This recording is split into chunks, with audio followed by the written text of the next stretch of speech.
monstrous entities invaded the planet and plunged it into abject despair. Its inhabitants fought with their dying gasps to defend the sanctuary they knew as home. Among these valiant figures was this tale's central character, Carcillion Levendayan, who battled the threat with equal ferocity. Numerous years elapsed as he combated innumerable beasts, unyieldingly amassing corpses with his solitary weapon, and not a single trace of apprehension in his soul. Then at long last, a day dawned when he battled what seemed like Aaron's otherworldly sibling. That fiend was an exceptionally tough cookie to crumble. The confrontation was savage, yet he ultimately vanquished the scoundrel. In the conflict's wake, he too met his demise, but destiny held different designs. With his spirit adrift in this boundless emptiness, he encountered a human youth hailing from a planet called Earth. The young man's name was Seo Dujin, who teetered on death's edge for some unspecified cause. Before expiring, he wished to make a humble plea to Vendian, who instantly declined, even prior to hearing what the young man intended to propose. After all, our hero simply desired a peaceful end. He was through with all the turmoil. He had forfeited his nation to the monstrosities, lost his cherished ones, and ultimately perished ignominiously. Meanwhile, this youth, Seo Dujin, didn't particularly wish to continue living either. He yearned desperately for his family to enjoy a prosperous life. Well, it appears Van Dien is finally prepared to hear this. Fellows in treaty, the boy brightens like a child in a sweet shop and summons the bravery to articulate his wish for his family to dwell in tranquility. And so, our protagonist readily accepts the task of shielding this boy's kin, and now finds himself upon Earth. Inhabiting the physique of that adolescent, Dujin, our champion is on an assignment to penetrate Namsan Gate, which holds a C rank for self-evident purposes. Only credential heroes are permitted entry. Consequently, the automated system repeatedly demanded he present his ID card, which our protagonist clearly lacked. He merely smashes through the secured and restricted edifice to access the gate, activating the security alarm that trumpeted the breach. Once within, he commences exploring, seeking monsters to vanquish. That's when he encounters a group of heroes, individuals possessing official licenses and authorization to be present. They presume our protagonist is someone who became disoriented and propose to guide him to the exit, particularly as they too are making for the way out. Dujin remains quiet, emanating a peculiar aura. Even these seasoned heroes discern something amiss. He's attired in everyday garments and appears nothing like a hero. Certainly, porters these days opt for more relaxed attire, but our protagonist's ensemble is far too plain for its surroundings. And what is the deal with that rucksack he carries? For all they can tell, he's likely just an unaware porter who was deserted by the party he initially accompanied. Then again, their certainty wavers. Dujin finally vocalizes, recognizing why they exhibit such profound skepticism, but asserts he arrived here independently, without any hero contingent. Hearing this declaration, one of the heroes exhales deeply, comprehending the motive behind our protagonist's incursion. He has witnessed numerous instances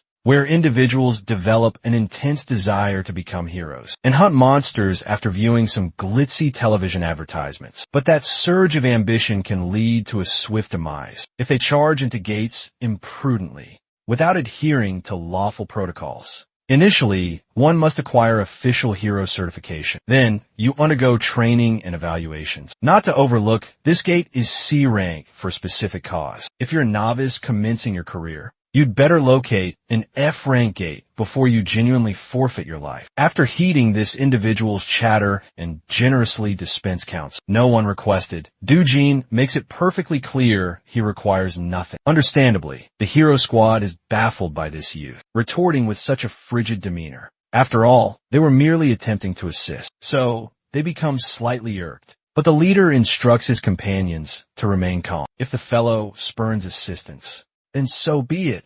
Let him be. The leader is certain this youngster will ultimately learn the difficult way. Why one shouldn't ignore counsel when a sagacious person speaks. They anticipate he'll discover just how relentless these gates truly are. Unlike the television programs that romanticize heroics, as if it's some divine event. Presently, Dujin finally encounters a massive troll eyeing him menacingly, poised to devour him entirely. The beast launches an assault, only to miss and strike the earth. Our hero moved with such velocity The troll couldn't even register what precisely transpired. Then, he clenches his fist and unleashes a pulverizing strike, potent enough to obliterate the orc's visage completely. It's essentially a scene from One Punch. Man or Omni-Man during a relentless rampage. Now that the creature is dispatched, here arrives the rewarding segment. Time for spoils, folks. First, he seizes the sword that Fiend was brandishing. Then, he employs that very blade to delve deeper into the monster's carcass and retrieves a gleaming precious stone. It's in fact a low-quality magic crystal, so inconsequential. That Doujin never bothered with him previously in his former existence, but given his current penniless state, he has no alternative.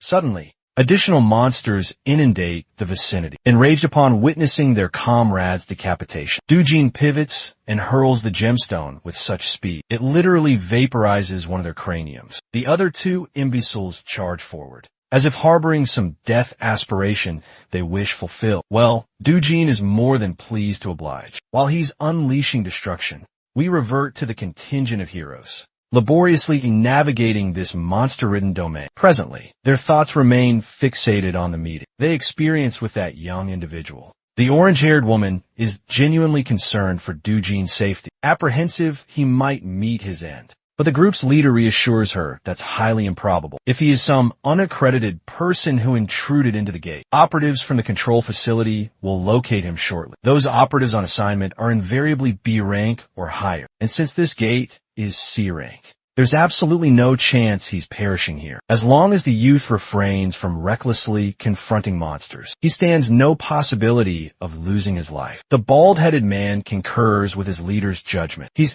quite certain the conceited youngster must be quaking with fear, awaiting the operatives to rescue his hide from catastrophe. Well, the reality is quite the contrary. It is our protagonist who's genuinely making these oversized brutes tremble in trepidation. One strike, and the adversary is neutralized. He's so swift, they cannot even make contact, let alone overwhelm him with the force of their weapons. He materializes directly behind one of the dimwits, and executes a kick so powerful, it obliterates the creature's head. With all the adversaries dispatched, he snatches one of their swords and commences harvesting the valuable magic stones entirely for himself. After some time, he's finished filling his sack and prepared to depart. Though candidly, he's rather underwhelmed by today's efforts. It's essentially just dead mass in his bag. All those inferior grade gems. Just then, one of the agency personnel finally notices him and alerts his colleagues. Before our protagonist can fully pivot, those suited individuals give him an intense, scrutinizing gaze. First, they state they're from the Gate Administration Center and propose he present his hero registration document. If he's uncredentialed, he must accompany them to the control center. Our protagonist seems uncertain about that, which causes the suited operative to become even more rigid and colder, adamantly stating he cooperate and adhere to the established protocols. The sole reaction the agents receive is irritation, plainly visible on our protagonist's countenance, and all this superfluous drama dampening his spirits. Then again, our hero lacks the stamina to debate. He simply turns to depart, since discourse isn't effective. The agents threaten restraints. If he declines to acquiesce, physical measures might be employed if required. One of the more restless ones dares to seize our protagonist's arm and warns him of the injuries he'll incur if he refuses to comply. What's more detrimental, all culpability will rest upon his shoulders. So, it's in everyone's paramount interest to resolve matters through dialogue, not aggression. It appears Doujin is fed up with all the prattling, so he grips that scoundrel's hand in return and cautions him to cease being an impediment in his way. This frosty admonition makes the unfortunate suited man instinctively fearful. A shiver courses down his spine. The other two miscreants withdraw their magically imbued truncheons. They are, in fact, grade 4 magic staves, sufficiently potent to incapacitate an orc, but they lack adequate force to harm our protagonist physically. So, he forcefully wrenches the scoundrel's hand, causing him to whimper like the complaining cur he is. Our hero then delivers a final caution. They had better depart immediately, if they don't wish to forfeit the last remnant of dignity they possess. Ultimately, the duty-constrained agents are compelled to respond with force. They exert their utmost effort to strike our protagonist with the magic staves, but none are successful. Our hero lands a crushing impact directly onto one scoundrel's back, then strikes another in the abdomen. Next, he targets the man wearing spectacles, the sole remaining individual.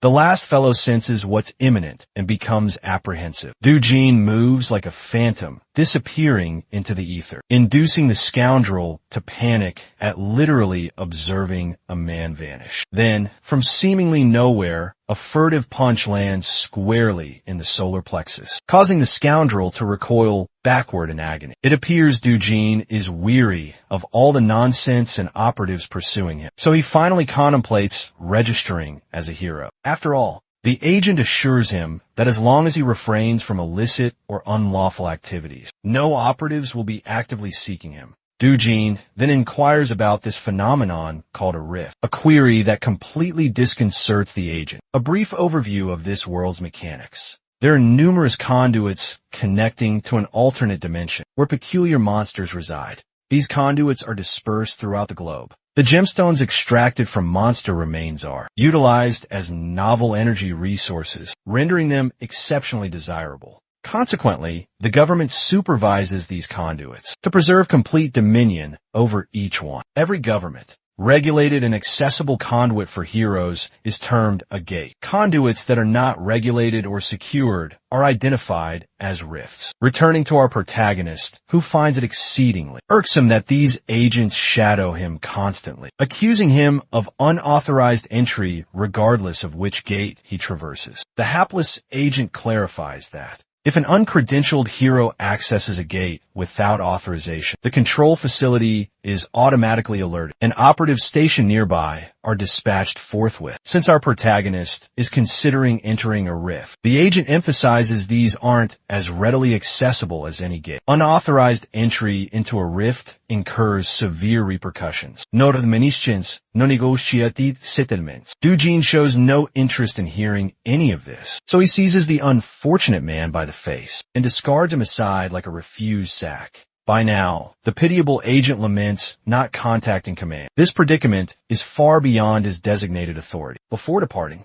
Dujin casts one final look at the worthless agent sprawled there, contemplating what an actual weakling this individual is. The weakling appears to have a broken arm and is preoccupied shouting menaces, vowing to apprehend our protagonist and imprison him. The scene shifts to Seoul, gas and digital complex within Gyeongju district. This colossal structure is now recognized as the Hero Complex. Here, all commerce pertaining to magic, stones, or any items discovered in the gates transpires, and currently, this location is more bustling than previously. Dujin can be observed approaching one of the establishments that engages in the purchase and sale of magic stones. Upon entry, he's met by this Gen Z character, absorbed in mind-numbing social media feeds. When Dujin states he wishes to sell some magic stones, the shrewd proprietor immediately begins extolling his enterprise, asserting this outlet provides the most lucrative rates to its patrons. He even ventures to claim they're paramount in the entire nation. Dujin finally deposits all the inferior grade gems, smeared with monster ichor, onto the counter, prompting the store owner to adopt this displeased mien, as if he just experienced an unwelcome surprise. He's genuinely repulsed by all the gore adhering to the stones. Nevertheless, he refrains from complaining and proceeds with the deal. Dujin is queried if he desires some coffee,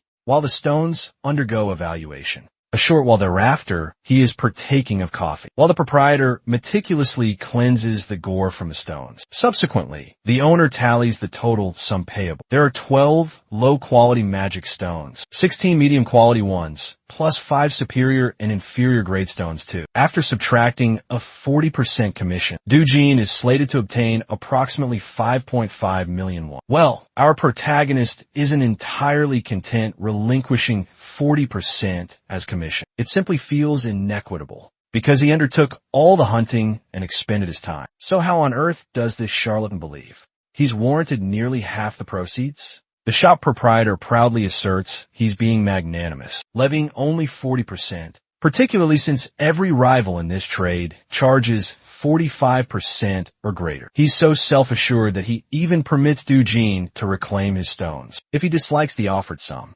After all, no one else will propose more, or at least that's what this charlatan alleges. Our protagonist isn't succumbing to that deception and commences returning his valuable stones into his sack. Observing his ploys are ineffective. The charlatan seizes Doo-jin's arm before he can depart and insists on payment for the valuation and the coffee he consumed. It's 30,000 won for the assessment, plus an additional 10,000 for the beverage, not to mention all the gore he was compelled to remove, which soiled his pricey towel. With everything factored in, Doo-jin purportedly owes the man around 350,000 won. Doo-jin is not yielding to these baseless claims, regardless of how vigorously this unhinged charlatan insists. Seeing no progress, the charlatan resorts to underhanded methods and intimidates Doo-jin with the C-class heroes he employs as security. Just then, those burly individuals burst in through the rear entrance, inquiring why they were summoned. If anyone is instigating trouble,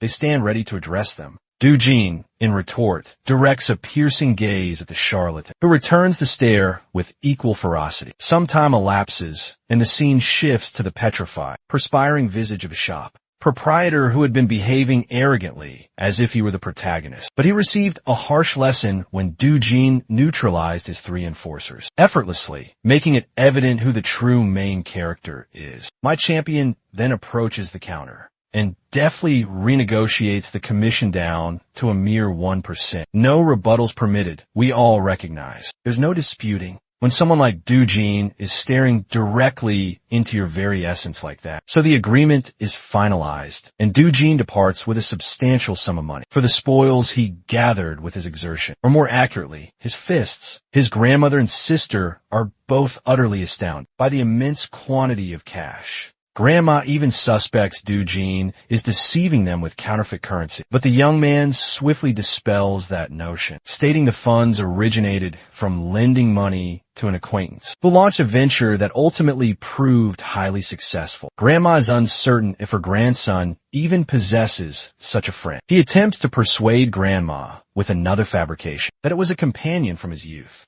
Eventually, Grandma ceases her inquiries, at least the significant ones. Meanwhile, Doo-jin's sister is exceptionally proud of her elder brother for enriching their family. The affectionate brother pats her head and instills hope about the affluent lifestyle they will now lead. The young girl simply capers about, elated to be wealthy, observing her joyous state. Doo-jin comprehends he's genuinely making headway, honoring a commitment he once undertook. He recollects the words of the previous owner of the body he inhabits, whose sole dying aspiration was for his grandmother and his half-sister, Eun-young, to experience secure and joyful lives. That unfortunate youth vanished just before Doo-jin could respond, and when he regained consciousness, he had transformed into CO Doo-jin. Now, his singular objective is to ensure this small family lives securely and prosperously.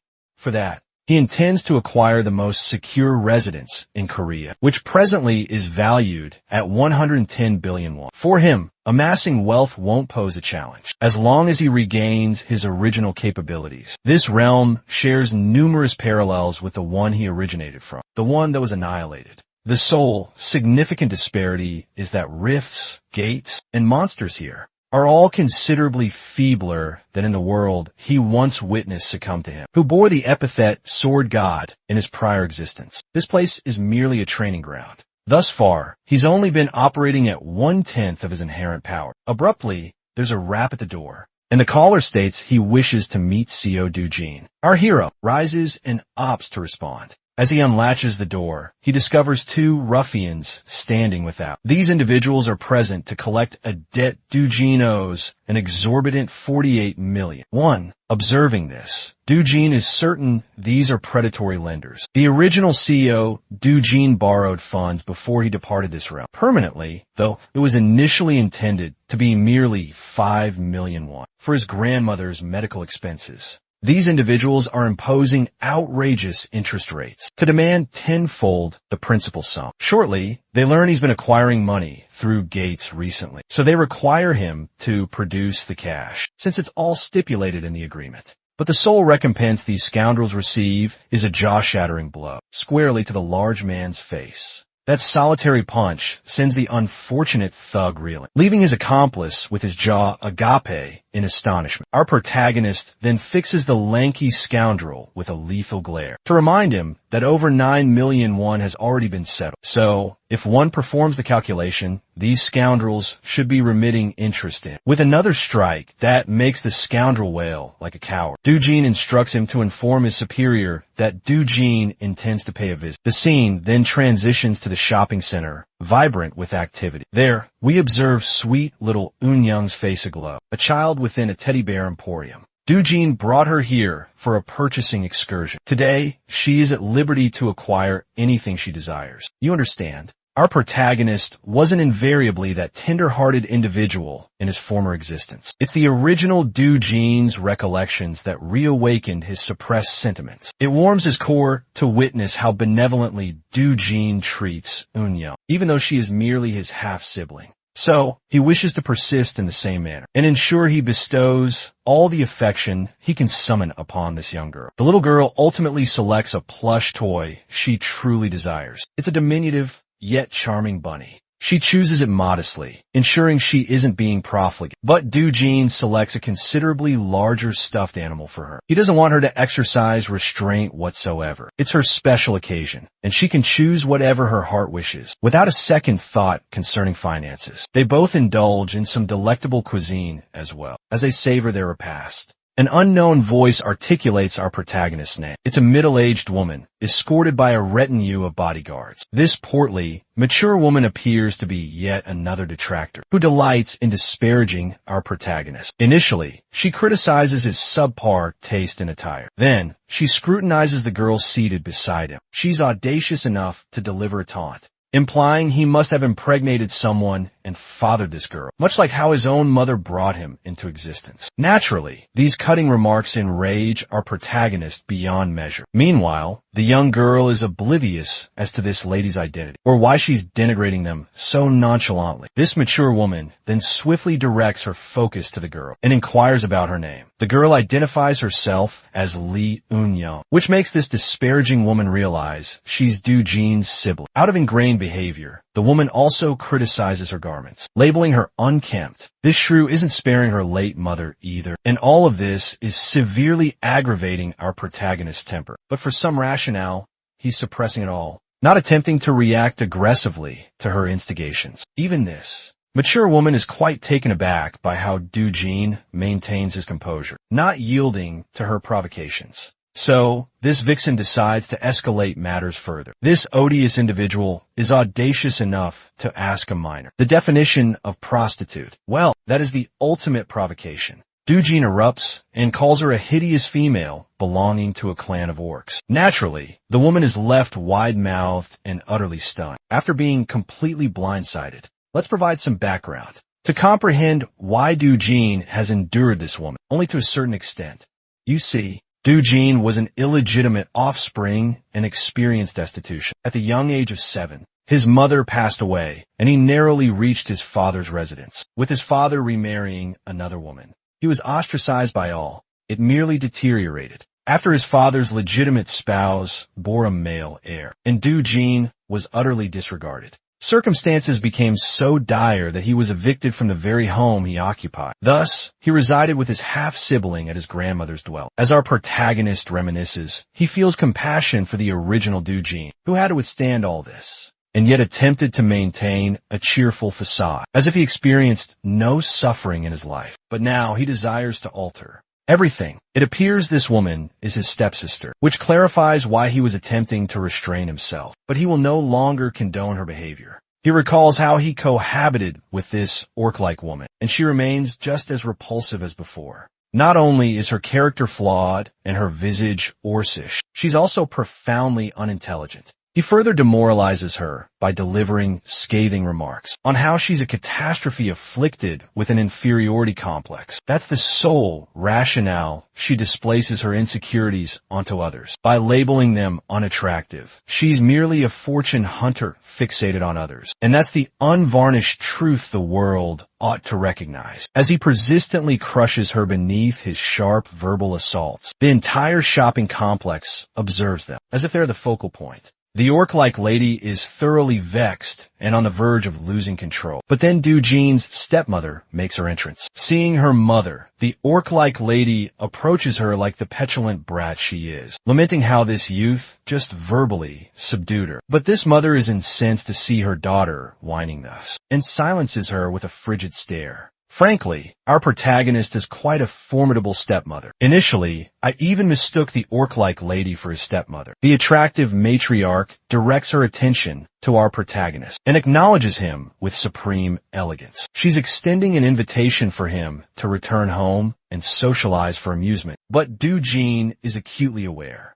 that this pretense his stepmother is exhibiting is disingenuous. After all, she is the one who inflicted the most suffering and disquiet during the 12 years he resided with them. The woman persists, reminding Doo-jin of matters he never wishes to recollect, exacerbating his past trauma and compelling him into full solemnity. With a tone more glacial than your mother's witticisms, our protagonist tells this shrew to depart immediately. That's a significant affront to her self-esteem, being berated by someone younger than her. She merely pivots and exits with the final shred of dignity she possesses. Truly, though, she hadn't anticipated him retorting so incisively. She's left contemplating if he's the same individual who would simply bow his head even when she struck him without cause. Her shrewish daughter trails behind with their security personnel, also escorting both women. Candidly, these guards fulfill the ideal function of statues in this confrontation. Let's redirect our focus to our protagonist. It seems these two females thoroughly spoiled the enjoyment our pair was having. So, our protagonist decides to depart as well. The manner in which he reacted to his stepfamily was deliberate. He aimed to establish one thing unequivocally. The CEO Doo-jin, who couldn't even advocate for himself, is no more. It's high time his contemptible family acknowledges that. We then cut to a Mercedes speeding along the roadway. Inside the vehicle, we observe both the vile mother and daughter. The daughter is irate with her mother for simply departing silently, instead of rebuking Doo-jin properly,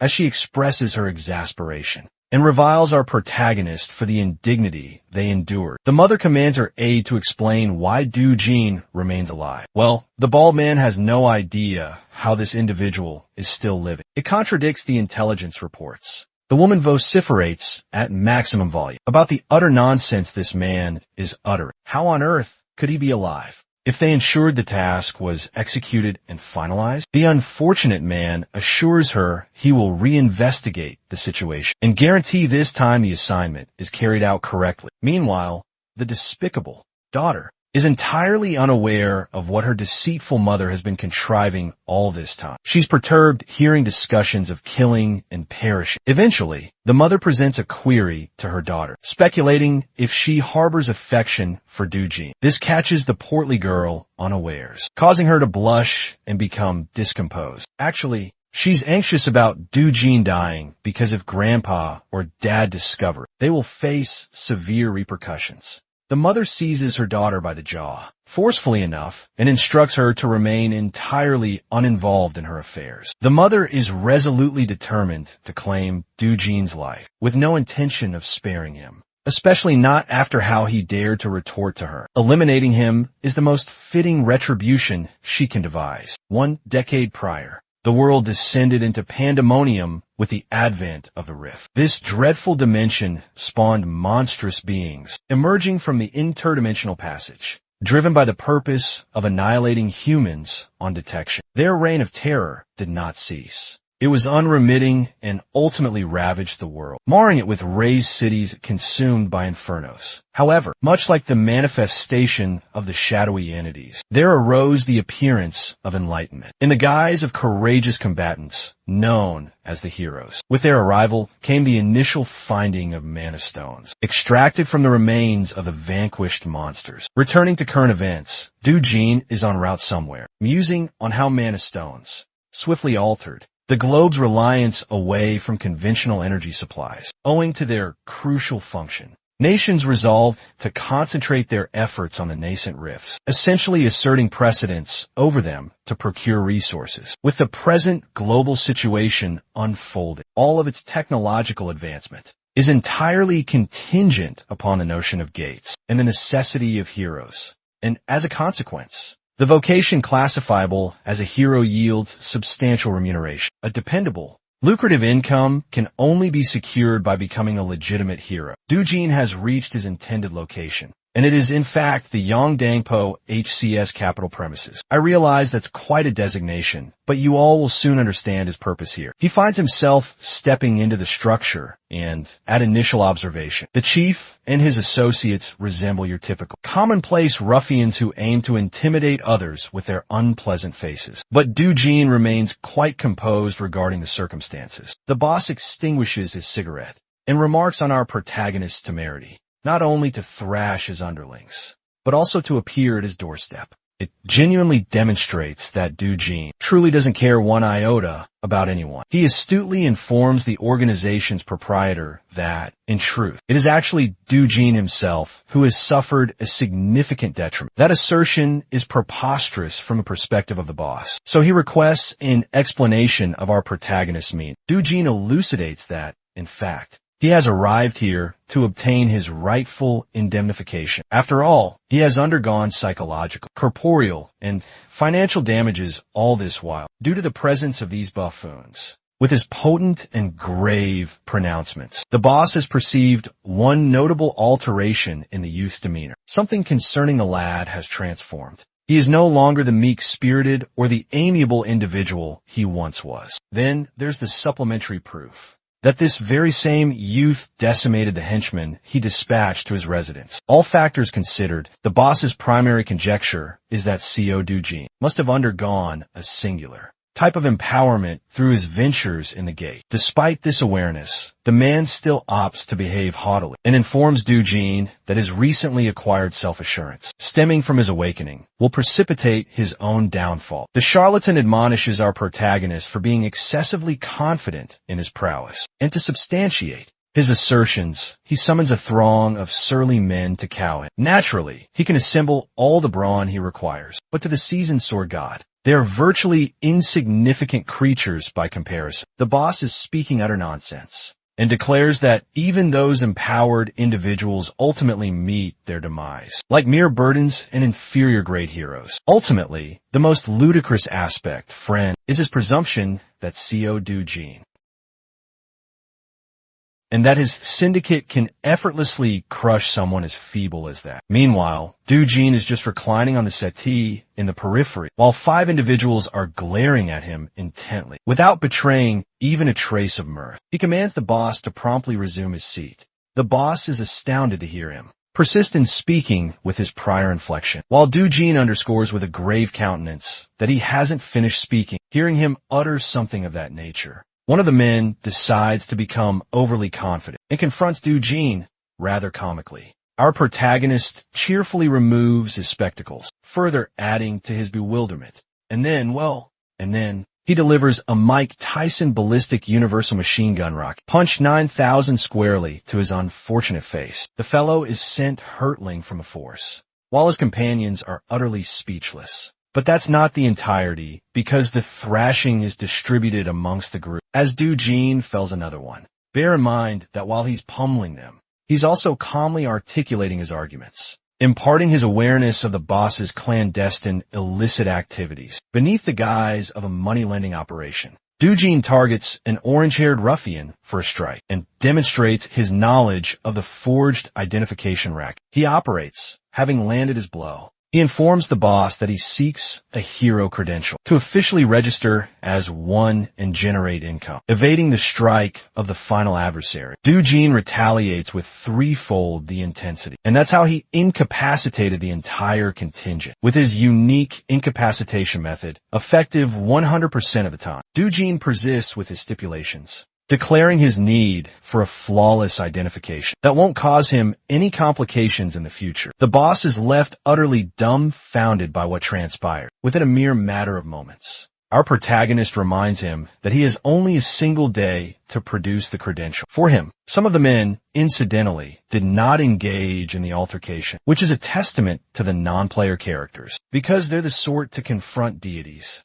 while being a level 1 novice. In most narratives, the boss is utterly disoriented as he starts to ponder and evaluate Doo-jin's proficiency level. At the very least, this individual appears to possess B-class strength. Our hero is so engrossed in his contemplations that he requires a reminder from a youth to regain his composure. He readily undertakes the task as well. Finally, Doo-jin courteously grasps his shoulder and contrasts it with a menacing expression on his face. He desires to know if Hong Hee-ju, his stepmother, ordered an attack on him. Naturally, this is indeed largely the situation, as evidenced by the dialogue she had with her daughter and A. Previously, the boss is rendered speechless until Doo-jin applies such forceful pressure that the man yelps in agony. Even his underlings appear powerless to assist their superior. I must remark, they should genuinely consider new hairstylists too. Regardless, the boss capitulates and discloses her nefarious plot. This malevolent, conniving woman actually intended to drain Doo-jin's financial resources, subjecting him to such profound monetary distress that he would have no alternative but to end his own life to escape it. Now, that is the epitome of a diabolical, wicked scheme, particularly towards your own offspring. Even if estranged, those were her directives. Doo-jin hears this, and after sufficient begging and weeping from him, he releases the man, inquiring if that's also among the reasons they can find him within the gate. The boss transforms into an innocuous little fellow who had no involvement in that occurrence, even going so far as to divulge that he wouldn't receive payment for the deed if he perished inside the gate. That's likely one credible rationale why he couldn't have perpetrated something of that nature, and it already has Doo-jin contemplating. He utters the name Kong Chulwoo, which is, in fact, the name of the individual who escorted him to the gate. Initially, effectively, Doo-jin desires every single piece of information regarding the man. By tomorrow, with his two demands articulated, he departs courteously, completely altering the ambience of the room from when he first entered. Following that exchange, Doo-jin is left in a profound state of reflection. Again, the genuine CO, Doo-jin harbored only one aspiration. He yearned to safeguard his younger sister and his cherished grandmother, irrespective of the circumstances. On top of all that transpired, it merely adds another stratum of wretchedness and illustrates the kind of existence the unfortunate youth had to withstand while being utterly powerless. But fear not, because the sword god is prepared to do what is necessary in order to rectify the situation. The subsequent day, what do you know? Our protagonist is officially credentialed, and he also possesses a B-rank classification, which is advantageous, unlike all the other narratives, where the main character invariably has to be at the lowest conceivable rank. For stylistic effect, tapping the card on the apparatus, he verifies the card's authenticity, because it registers his identity within the system. Nevertheless, it cautions him that the rank is still inferior to the perilous undertaking he's about to embark on. This is actually quite vexing to our protagonist, who considers that perhaps he should have coerced the scoundrel to assign him a superior rank so that he wouldn't encounter these predicaments, despite the system's reiterated admonitions not to access the gate far exceeding his level. Doo-jin pays no heed and proceeds regardless. Let's delve into the particulars of the Night Island Gate. It's merely a B-rank gate, but that designation doesn't imply a B-rank hunter can endure. Heroes are invariably advised a class superior to the gate rank. For mission security, in any case, the dungeon's magnitude is deemed rank D, which signifies it's extensive and will be arduous for solitary hunting. The positive aspect, however, is that it's structured as tunnels, which means to some degree, solitary hunting won't be excessively challenging for him this instance. Owing to the gate's scale, it is strongly advised that an A-rank hero undertake the assignment. But the terms risk and peril are absent from our protagonist's vocabulary. If anything, the worst that could transpire is that he'll have to confront an entire legion of monsters within a confined passage with minimal maneuvering space. Doo-jin grins at his initial adversary, which is a colossal serpent emanating a tumultuous violet aura. For most heroes, this would be an omen of dread, but for him, this is a harbinger of fortune as he readies his gauntlets to commence the engagement. Oh, and incidentally, the serpent is accompanied by a multitude of its companions, and their tongues evoke memories of the Alien film franchise. Regardless, they exert their utmost to assault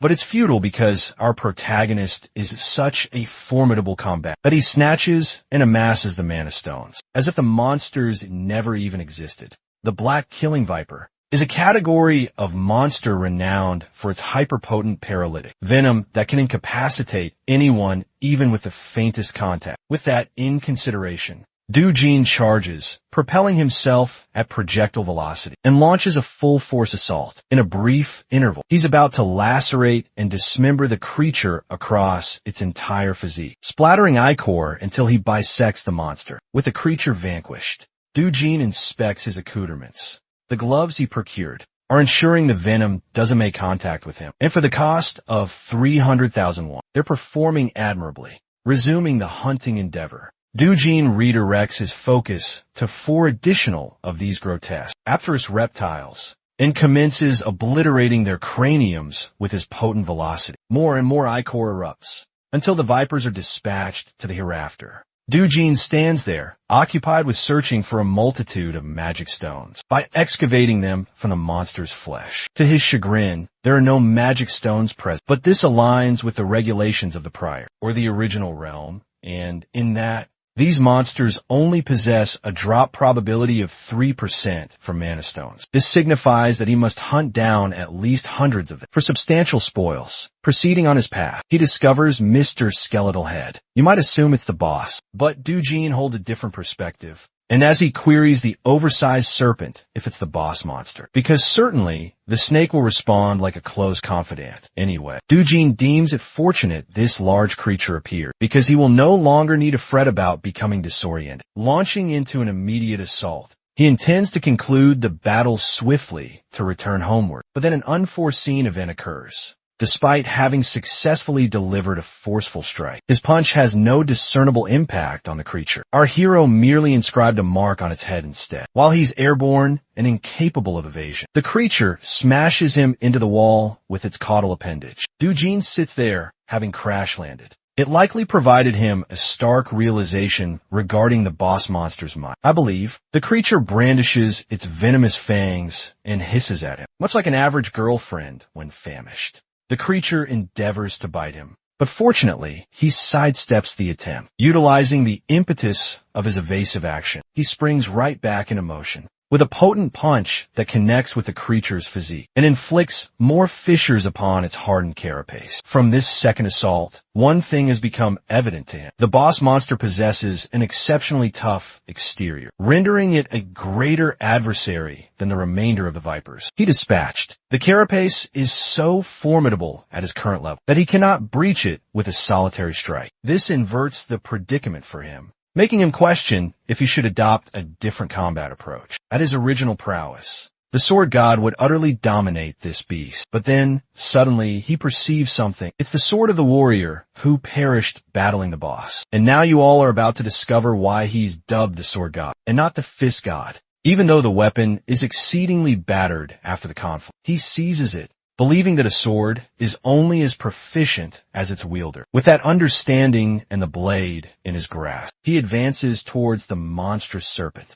The creature propels itself forward to strike him down once more, surging with incredible celerity. Doujin counters by ascending high into the atmosphere, proudly proclaiming that the creature should feel privilege, that he's exerting his full effort to slay the beast with a sword, despite the sword's dilapidated condition. This man literally executes so many rapid slashes within a few exchanges of blows that it leaves the snake's body disemboweled. The serious confrontation culminates in a humorous resolution, with the snake expiring in the background, while our protagonist's sword disintegrates into particulate matter. It's a fortunate outcome. He eliminated the creature while it was still barely functional. With the boss monster dispatched, Doujin conceives of an astute notion that I don't often observe other protagonists employ. He removes one of the creature's fangs, believing it could serve as a fine material for a short sword with some refinement. Considering this a reward for his excursion, he exits the gate. By the time he has departed the gate, it is already a starlit evening outside. He spent more duration at the B-rank gate than he anticipated, and with the way events concluded at the end, it only impelled him to pursue and restore his strength back to optimal condition. Also, he's somewhat pleased that his former companions don't get to witness this enfeebled version of him, because that would be mortifying. Returning from the hunt, he proceeds to appraise and sell the magic stones. Before him, there's actually another hero who has come to present his substantial collection of magic stones. The contemptible receptionist treats him disdainfully and points out that the commission rate remains at 40%. Even the unassuming man can perceive the deception behind that exorbitantly high rate. He even voices it, expressing his misgivings and identifying himself as an ordinary individual. The receptionist, just as he did with Dujin, clarifies that their rate is, in fact, the most favorable among all appraisal establishments. The gate center is 5%, but that's exclusive of taxes. From a viewpoint of the unscrupulous appraiser, this is an excellent arrangement for heroes to have that earns them substantial income. The cash is remitted to the hero, who doesn't voice many grievances, except inquiring with concern about the man's disfigured countenance. The amusing aspect is how this individual is still reciting the same spiel. Even after having his face battered, our hero dismisses it, stating that a deranged individual first annihilated his guards, and then he subjected him to this mistreatment. The hero believes it's actually the receptionist's culpability for employing low-ranking security personnel. At the C rank level, after all, rank isn't the sole determining factor in their world. Skill plays an immense role too. Rank is, in reality, a deceptive indicator of one's capabilities, and only updated to preserve the system's integrity. The hero wisely remarks that individuals of the same rank exhibit a vast disparity in skills and aptitudes, so they cannot all be regarded identically. Then there's also a distinction between an incompetent watchman who remains idle all day safeguarding the establishment and a hero out in the field who is actively hunting beasts for sustenance, even though this individual is actually offering him some sound counsel. The buffoon of a receptionist just desires him to cease his chatter and depart forthwith, which he proceeds to do, offering to assist the diminutive fellow if he ever requires anything. As he's departing, our protagonist walks directly past the man, appearing as frigid as ever. Upon seeing him immediately, the receptionist recoils and becomes utterly agitated. He gestures at Dujin, exclaiming that this is the maniac who wreaked havoc upon him. Turning back to confront them both, the hero is actually quite impressed. He observes our protagonist's slender build for his stature. Still, the fact that he made a shambles of the guards here prompts the man to prepare for a confrontation, questioning if he's the instigator. The one aspect I appreciate about this individual is that he isn't offended for trivial motives. He genuinely believes that Dujin is misusing his abilities as a hero by intimidating civilians in his everyday existence. Naturally, it couldn't be further from the reality, since he only possesses one perspective of the narrative, but it's still quite captivating to observe plausible characters. The receptionist is relishing the spectacle, aware that this individual is, in fact, a 7-year veteran hero. If something befalls him here, the man possesses numerous connections he can exploit by providing them Dujin's name without truly caring about his identity. Our protagonist turns back and simply tells the older man to depart. This only incites the man to become provoked, because all of a sudden, now it genuinely appears as if he's behaving obnoxiously. Dujin inquires if the man is seeking to exact retribution upon him. Hearing those words, the veteran hero is incited. However, being the conscientious hero that he is, and from the experience he possesses, he knows that it is imprudent to engage in battles against other heroes, as it almost invariably culminates in fatalities. It's actually an even higher mortality rate than a confrontation against monsters. Recalling that fact, our hero literally calms down and turns his back, leaving the receptionist utterly speechless. Dujin turns to the unscrupulous appraiser and inquires if he has a grievance he wishes to articulate. Before the man could respond, he tossed a sack brimming with magic stones to appraise and convert into currency. These precious, gleaming items are all high-quality magic stones, which truly raises the question of this man's actual identity. From the viewpoint of the receptionist calculating the sum, the total amounts to a sum of 150 million won. It appears substantial at first observation, but to Dujin, it's far too meager for a day's worth of hunting. He requests the cash, but the receptionist reminds him of the commission percentage. They must compute beforehand, which obviously elicits a menacing look from our protagonist. Remembering that the rate is only 1% in their private arrangement, he calms down and instructs the man to finalize the remainder of the sum for him. Now, within the mind of the comical appraiser, he desires to severely thrash the man for possessing such audacity. But it's only within his imagination that he can execute that. Speaking of which, the receptionist expresses that there must be authorization from upper echelons for a sum this substantial. Without squandering another moment, Dujin demands that he obtain the approval immediately. So the man swiftly telephones his superior, whispering the particulars of their predicament. But before he can smoothly conclude an agreement, Dujin snatches the telephone and directly instructs the boss to expedite the payment. The boss is amenable to doing so, but he simply requests the phone be returned to the employee, returning it with satisfaction. Dujin accidentally, or perhaps I should say deliberately, smashes the phone against the wall. The employee is quivering at the sight of his shattered device, as Dujin instructs him to quickly prepare the funds. Now that matters are resolved, and that's how the receptionist readied numerous sacks filled with cash for the transaction. By the conclusion, the man is left utterly despondent at being coerced in such a manner. Perhaps you all feel sympathy for him, but recall, he persistently defrauds ordinary heroes of nearly half their earnings after they jeopardize their lives.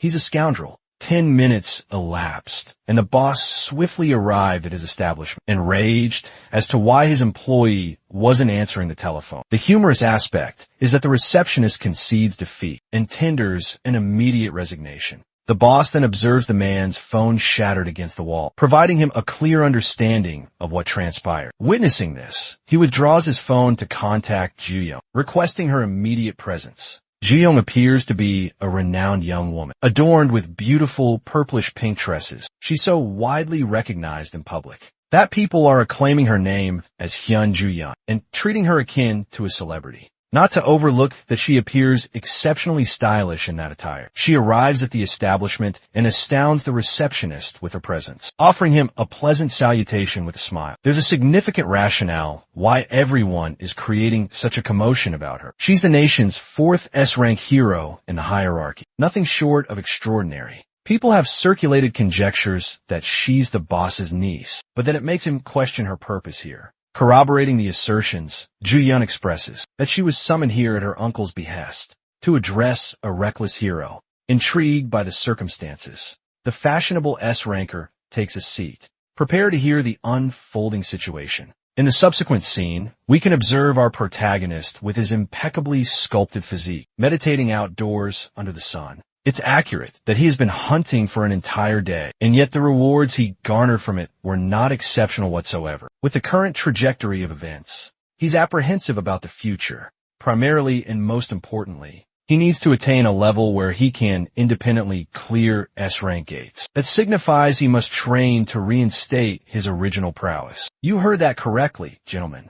It's time for a training montage. Dujin's most significant hurdle in this current existence is that, unlike the preceding realm, the mana concentration of this one is meager. That implies that even if he exerts his utmost to accumulate mana, at his current rate, it will require 3 years, at the very least, to approach his original strength. Even longer if circumstances become arduous. On the positive side, he could aim for superior combat equipment, but the predicament is even the most rudimentary equipment readily costs hundreds of millions, so that will be a squandering of funds. Abruptly, a shiver courses down his spine as he detects the presence of someone perilous. Focusing his gaze on Eun-young, he snatches the little girl at full velocity and demands that everyone enter indoors swiftly. Back inside, he secures the room, while his grandmother eagerly inquires about the commotion. The entire edifice trembles with a loud tremor, causing his grandmother to flinch and question in terror. If they're experiencing an earthquake, little Eun-young is in a state of alarm. But the truth is something only our protagonist comprehends. This isn't merely an earthquake. It's something distinct. Dujin senses the sharp and violent energy outside. A rift has just materialized into their world, and it just so happens to have manifested atop their dwelling. Rushing to address the predicament, he instructs his loved ones to remain indoors, as the situation outside is perilous for them. At full velocity, he enters the rift's aperture, where the final sound he hears is the lamentations of his grandmother and his sister calling out his name. The scene transitions to the Soul Hero Association, where its members are immediately put on high alert. At the abrupt emergence of a rift above the Mappo district, it materialized after 63 days since the last occurrence. Realizing that the White Lion Guild is in closest proximity to Mappo, the manager directs his staff to contact the guild forthwith and notify nearby heroes to join in managing the situation. Upon closer examination of the rift's precise coordinates, he ascertains that the rift materialized atop a private residence. This is a precarious situation, even for them, because if by some remote possibility a civilian enters the rift, they are virtually assured of their demise.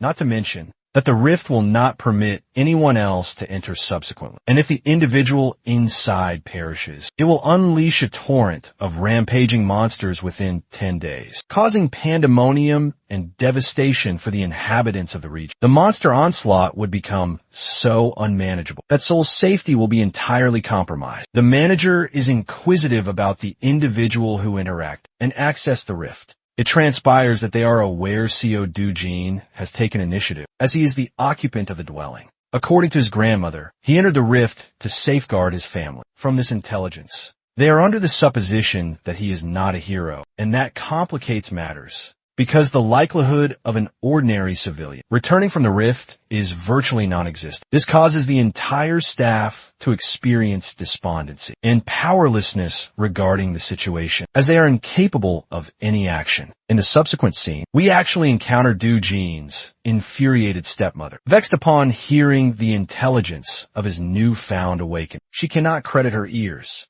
Her aide reports that, while he hasn't officially registered with the Hero Association, they've come to confirm that he is indeed now an awakened individual from his last gate experience. This frustrates her because Kong Chul-woo was supposed to complete the task, and instead, it only rendered her target even more formidable. Becoming utterly enraged, she slams her fist on the table, questioning why on earth they couldn't just manage to eliminate the man themselves. The fact that they also accepted payment for executing a failed assignment is also a cause for her anger. Roaring at Manager Lee, she declares her frustrations with Kong Chul-woo by sending him a message. If he doesn't personally eliminate Doojin, he'll over tenfold the amount in recompense. But to her astonishment, her aide surprisingly reveals that they may not even need to contact the man anymore, sharing the discovery of the new rift situated directly above Doojin's residence. Having confirmed that he entered the rift, it's unequivocally clear that he won't be emerging alive. Hong Hee-ju is pleased to hear the news, and the implication that he won't survive. She calms down, appearing composed for once, and instructs the aide to monitor the situation until they receive further intelligence. As for our protagonist, he has just arrived within the rift's domain. It's a woodland, in fact. It's the very same forest where he once relished his youth, while at leisure. The forest of Petit SWA is precisely identical in its reconstruction, down to the minutest particulars of how he recollects it. Even the abundant mana within carries the same gravitas. Following the pathway, he smiles at his reunion with the omnipotent world tree. This tree emanates mana in its most unadulterated form, the most sacrosanct structure and the nucleus of the world's equilibrium. So much so that when the old world collapsed, it commenced when this tree was consumed by fire to the ground, perpetually disrupting the flow of mana. However, in this rift dimension, the tree is intact and, just as he remembers it, though he is unaware of the cause, one thing is for certain. He has an opportunity to reclaim the mana he forfeited by absorbing it from the tree. Meditating beneath the exceptional current of mana, our protagonist is augmenting his strength with increasing clarity. He spent more than 3 days seated precisely in this manner, neglecting to eat or drink or attend to his physiological requirements. 10 entire days elapsed, and all he could concentrate on was synchronizing his respiration. By the conclusion of the 10th night, trouble arrived, seeking him, and interrupted his meditation. These alien-esque creatures are designated the Bolkina, and they've come to incinerate the tree, just as they perpetrated in the past. Only this instance, our protagonist is present to avert the catastrophe from recurring. The creatures lunge forward to assail him, while Doojin regrets being unable to possess a water elemental sword to dispatch them all with facility. The blazing monsters roar as they advance towards him. But our protagonist is replenished with such abundant mana that he no longer concerns himself with a weapon. He is the weapon. And those hands are rated E for everyone. Extending his hand towards the monsters, he exerts such profound authority from his mana alone that it fells one of them. The second creature is stunned by his capability. Let's dissect what just transpired. What he performed there is termed mana release and not precisely telekinesis. It's a projectile-type assault that utilizes raw mana as a concussive strike. It had been some time since he employed this ability in such a fashion, considering he was low on reserves all this while. Regardless, the Bolkina creatures are not yet vanquished. To retaliate, they unleash charged emissions from their maws in return. These pulsating energy beams swiftly make their way towards our protagonist, appearing the most composed he's ever been. His mana alone is sufficient to shield him from any harm, advancing towards the creatures while ignited with a surge of mana. He remarks that he has finally safeguarded the world tree, and now he's prepared to engage in some recreation and savor the rewards of his training. The grotesque fiends are attempting another energy blast assault, but our protagonist swiftly seizes two of them and forces their maws shut. This way, their own ability charges up and detonates within their maws, leaving behind a headless, flaming carcass. The corpses of the creatures dissipate, dropping two valuable magic stones for him to utilize. But that's merely a couple of them dispatched. Dujin is relishing his existence, thrilled to unlock something designated the Eternal Ember. After vanquishing these adversaries, joyfully cleaving his way past the monsters and smiting them all, with a grin, he's finally pleased to purloin a substantial cache of mana stones from them. The one-sided massacre persists until he eradicates all of them. Dujin has struck gold with the quantity of stones they're yielded. Among them, he also discovers a diminutive coin or a seed gleaming with gold. This is termed the Eternal Ember, as he picks it up in his hand. With this, he has reclaimed dominion over more of his power, as he crushes the chip and unleashes its flames. The way he's nonchalantly manipulating the ember reminds me of Sukuna from Jujutsu Kaisen. Now, in any typical scenario, the optimal approach here would be to continue amassing mana from the world tree. However, the current condition of his physique has reached its physical threshold for mana assimilation. The secondary method of doing so is actually absorbing the ember entirely, altering the state of his mana and transmuting it into fire mana. And he does precisely that as his body generates a surge of flame energy. Now, regrettably, in his previous existence, he felt zero necessity to do this and paid no heed to the Eternal Ember whatsoever. However, now it's imperative for him to fully assimilate the embers, and it requires approximately 10 whole minutes just to complete one. Fortunately, he has a substantial quantity of these amassed for himself, so his objective is to absorb as many as feasible. The emergence of the rift has ignited public curiosity. The journalists are all congregated around our protagonist's residence, while agents and association personnel are safeguarding the premises. Bang Song-gu is infuriated because of one individual's arrogance in prematurely entering the rift. I must point out that he bears a striking resemblance to Eugene Ho from Solo Leveling, but with a neater coiffure. I suppose we also have our protagonist, but with azure hair. This individual is named Kim Hyun-woo, and he empathizes with Dujin's actions to rescue his sister. But Song-gu doesn't accept that rationale whatsoever, accusing our protagonist of venturing in like a rapacious individual who was unprepared for the repercussions. It would have been acceptable if he had ended his life in the conventional manner, but if he perishes within the rift, the location will become a spawning ground for monsters to emerge in droves, and that's the genuine issue. Hyun-woo requests Gilma's opinion, and apparently, Gilma has instructed them to simply adhere to the established procedures. Hyun-woo questions the recent proliferation of rifts appearing throughout the globe. Turkey and the UK, that's a primary factor. Gilma is experiencing difficulty managing numerous rifts concurrently. This type of occurrence doesn't typically happen frequently, and yet some of the nations were capable of readily neutralizing the threat with ease. But for South Korea, they're exceptionally irate because their predicament could very well escalate into a catastrophe due to one individual, Song-gu. He is so infuriated that he desires to severely thrash the fellow who entered, and is imploring for the rift to expel him. Regarding the colossal violet portal, 28 days have elapsed since its initial manifestation. The same applies to the duration Doujin has spent within. Now, the Hero Association is apprehensive and has already designated the threat as a level 1 wave. Doujin's identity remains undisclosed to the public for the moment, for confidentiality purposes, but they're referring to him as Ordinary Person S presently, while the remainder of the world is oblivious to Doujin's identity. The proprietor of the money-lending syndicate swiftly comprehends and connects the circumstances. Even his aide corroborates the report. To authenticate the information regarding his involvement, Kim Yong-gu functions as the principal subordinate to the president, Huang Chang-su. Chang-su is inquisitive and desires to ascertain Doujin's likelihood of survival, to emerge unscathed.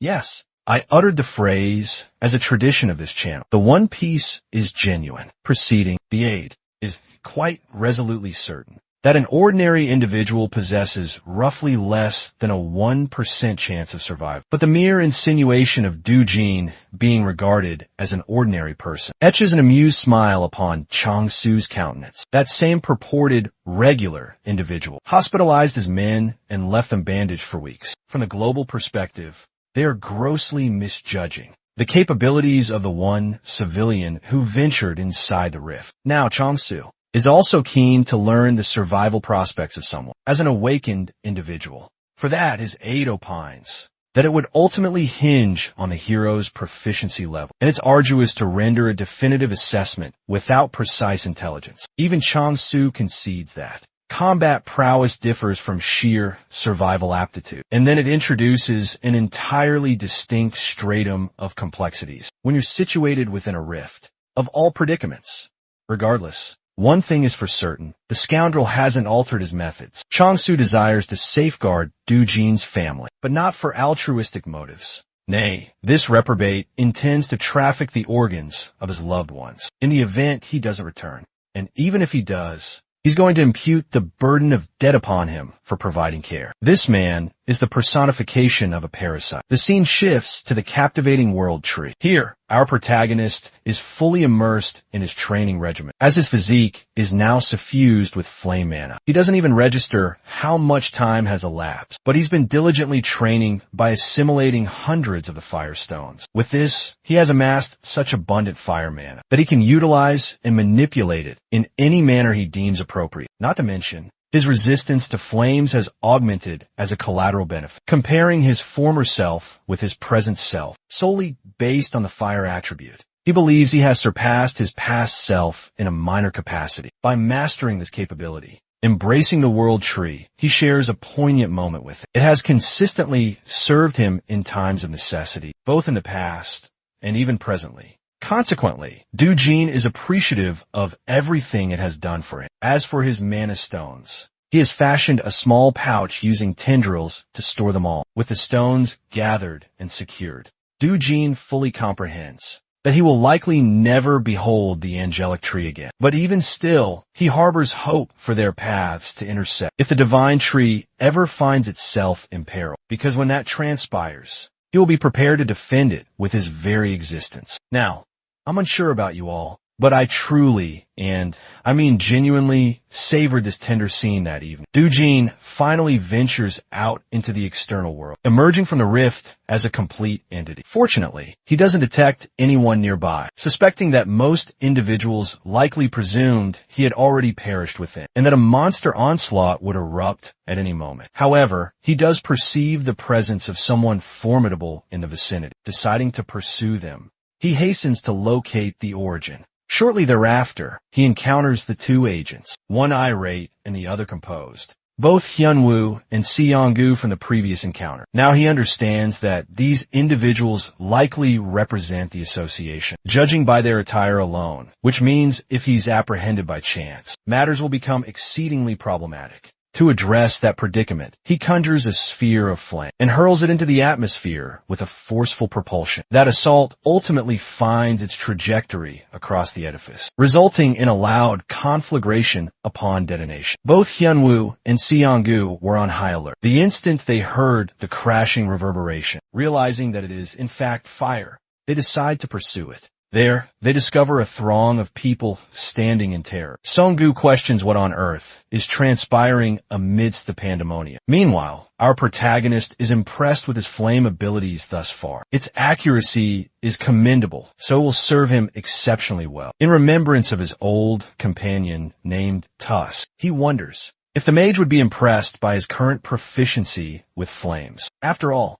Tusk was renowned as the most formidable fire mage on the continent, and they shared a strong camaraderie. Suddenly, Hyunwoo's acute senses alert him to inspect the rift. It appears to be acting erratically, and right before their very eyes, it vanishes into the obscurity. Both of the agents rush to the location to ascertain what's transpired. When they arrive, they cannot believe that the rift's connection to their world is no more. As for our protagonist, he's simply making his way to his subsequent destination without any impediments. News disseminates the following morning concerning the status of the rift that persisted for a month. In Mapo, it is announced that the rift vanished 29 days after CO Doojin entered the zone, disproving the Hero Association's concerns to be erroneous. Regarding the monster wave, they have no understanding of the unexpected disappearance of a rift and are currently investigating what transpired. They also face difficulty addressing the cause of the fire that erupted at the time of the rift's disappearance in a scrapyard.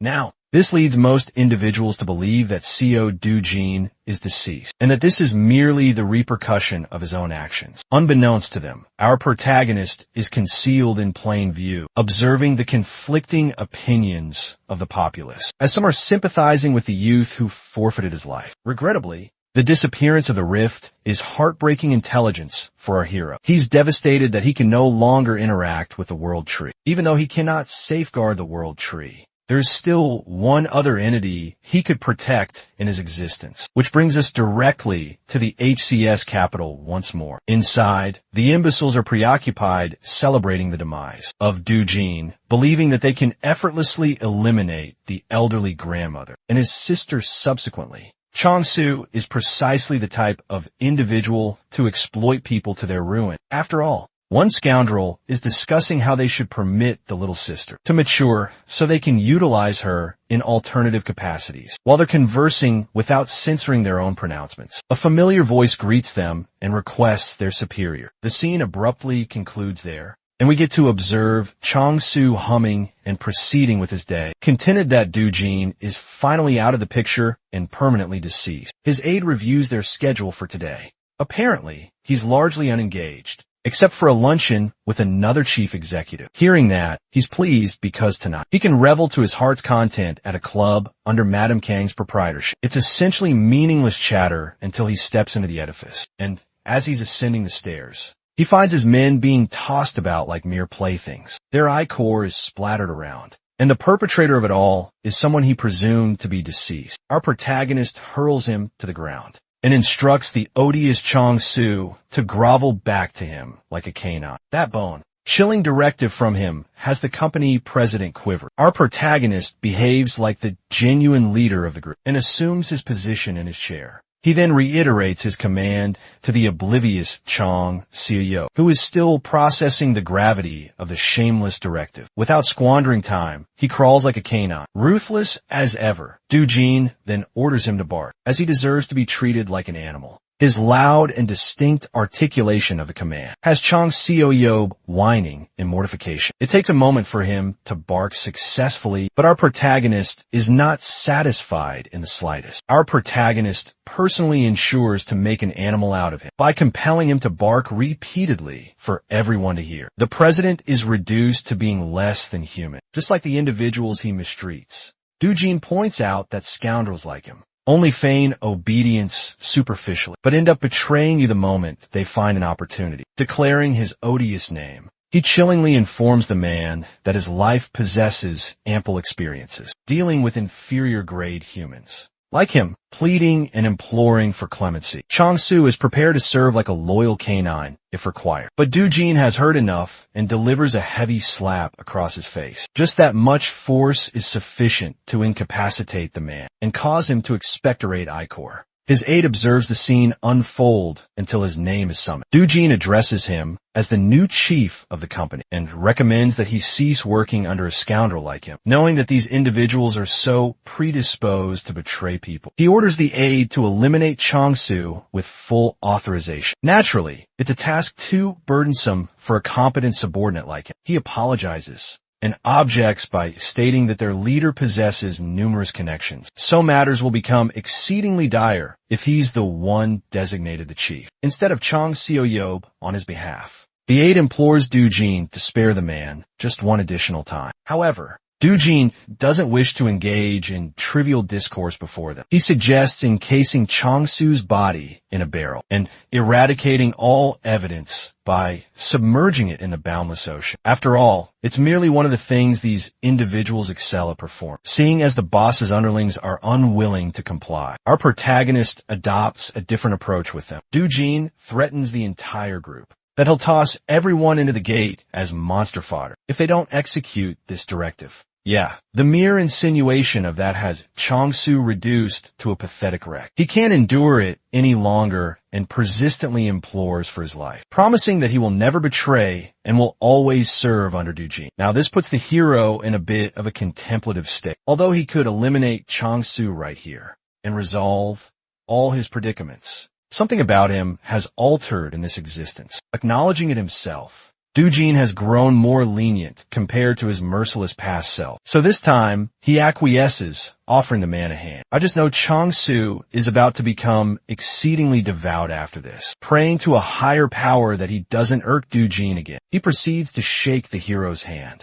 promising to serve unconditionally henceforth. But wait, something is peculiar. Why is his hand enveloped in scorching hot flames? Yes, though Dujin has softened, he remains ruthless, looking the man directly in the eye. He reminds the scoundrel that it's his final opportunity. Indeed, Dujin then proceeds to cleanly sever his hand, reducing it to a carbonized pulp. By the conclusion of the meeting, he walks away, disregarding the agonizing lamentations of the president. He does leave them with a final admonition. If even a single one of them attempts to impede his family, again, Dujin will personally ensure their demises. As for their new responsibility, they are perpetually deemed accountable for protecting his family for the remainder of their existences. Now, that's how one addresses betrayers. Officially speaking, the man known as Seo Dujin was merely an ephemeral presence in existence that vanished along with the rift. In reality, he's actually partaking in a meal at the local Whackdonald's. The government,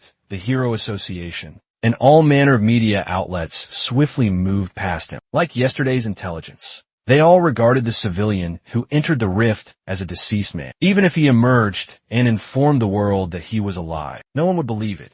Furthermore, surfacing after a solitary rift mission would only bring vexations and trouble his way. That subdued canine, Huang Changsu, is currently assisting him in finding a new and suitable residence, so he can afford to relocate leisurely for the time being. Dujin finally got the opportunity to provide his sister with some delectable fast food. He also informed her of their plan to relocate to a superior neighborhood, and she could not be any more elated. She can now attend kindergarten like children her age and enter elementary school the subsequent year. When the topic of schooling arose, little Eunyoung's disposition took a downer. Dujin was alarmed. He is accustomed to slaughtering abominable beasts, but comforting a child is not within his skill set. He was taken aback when his sister confessed how other children taunt her for being an orphan. Hearing his adorable sister's plight broke big brother Dujin's heart. If she does not wish to associate with the unkind children, she doesn't have to. Those little scoundrels will receive their just deserts. Eventually, finding out that she wouldn't have to attend kindergarten to be bullied anymore, Eunyoung was inwardly ecstatic. Dujin is devising a plan to send his little sister to a prestigious private institution where no one would dare look down upon her. That evening, Seo Dujin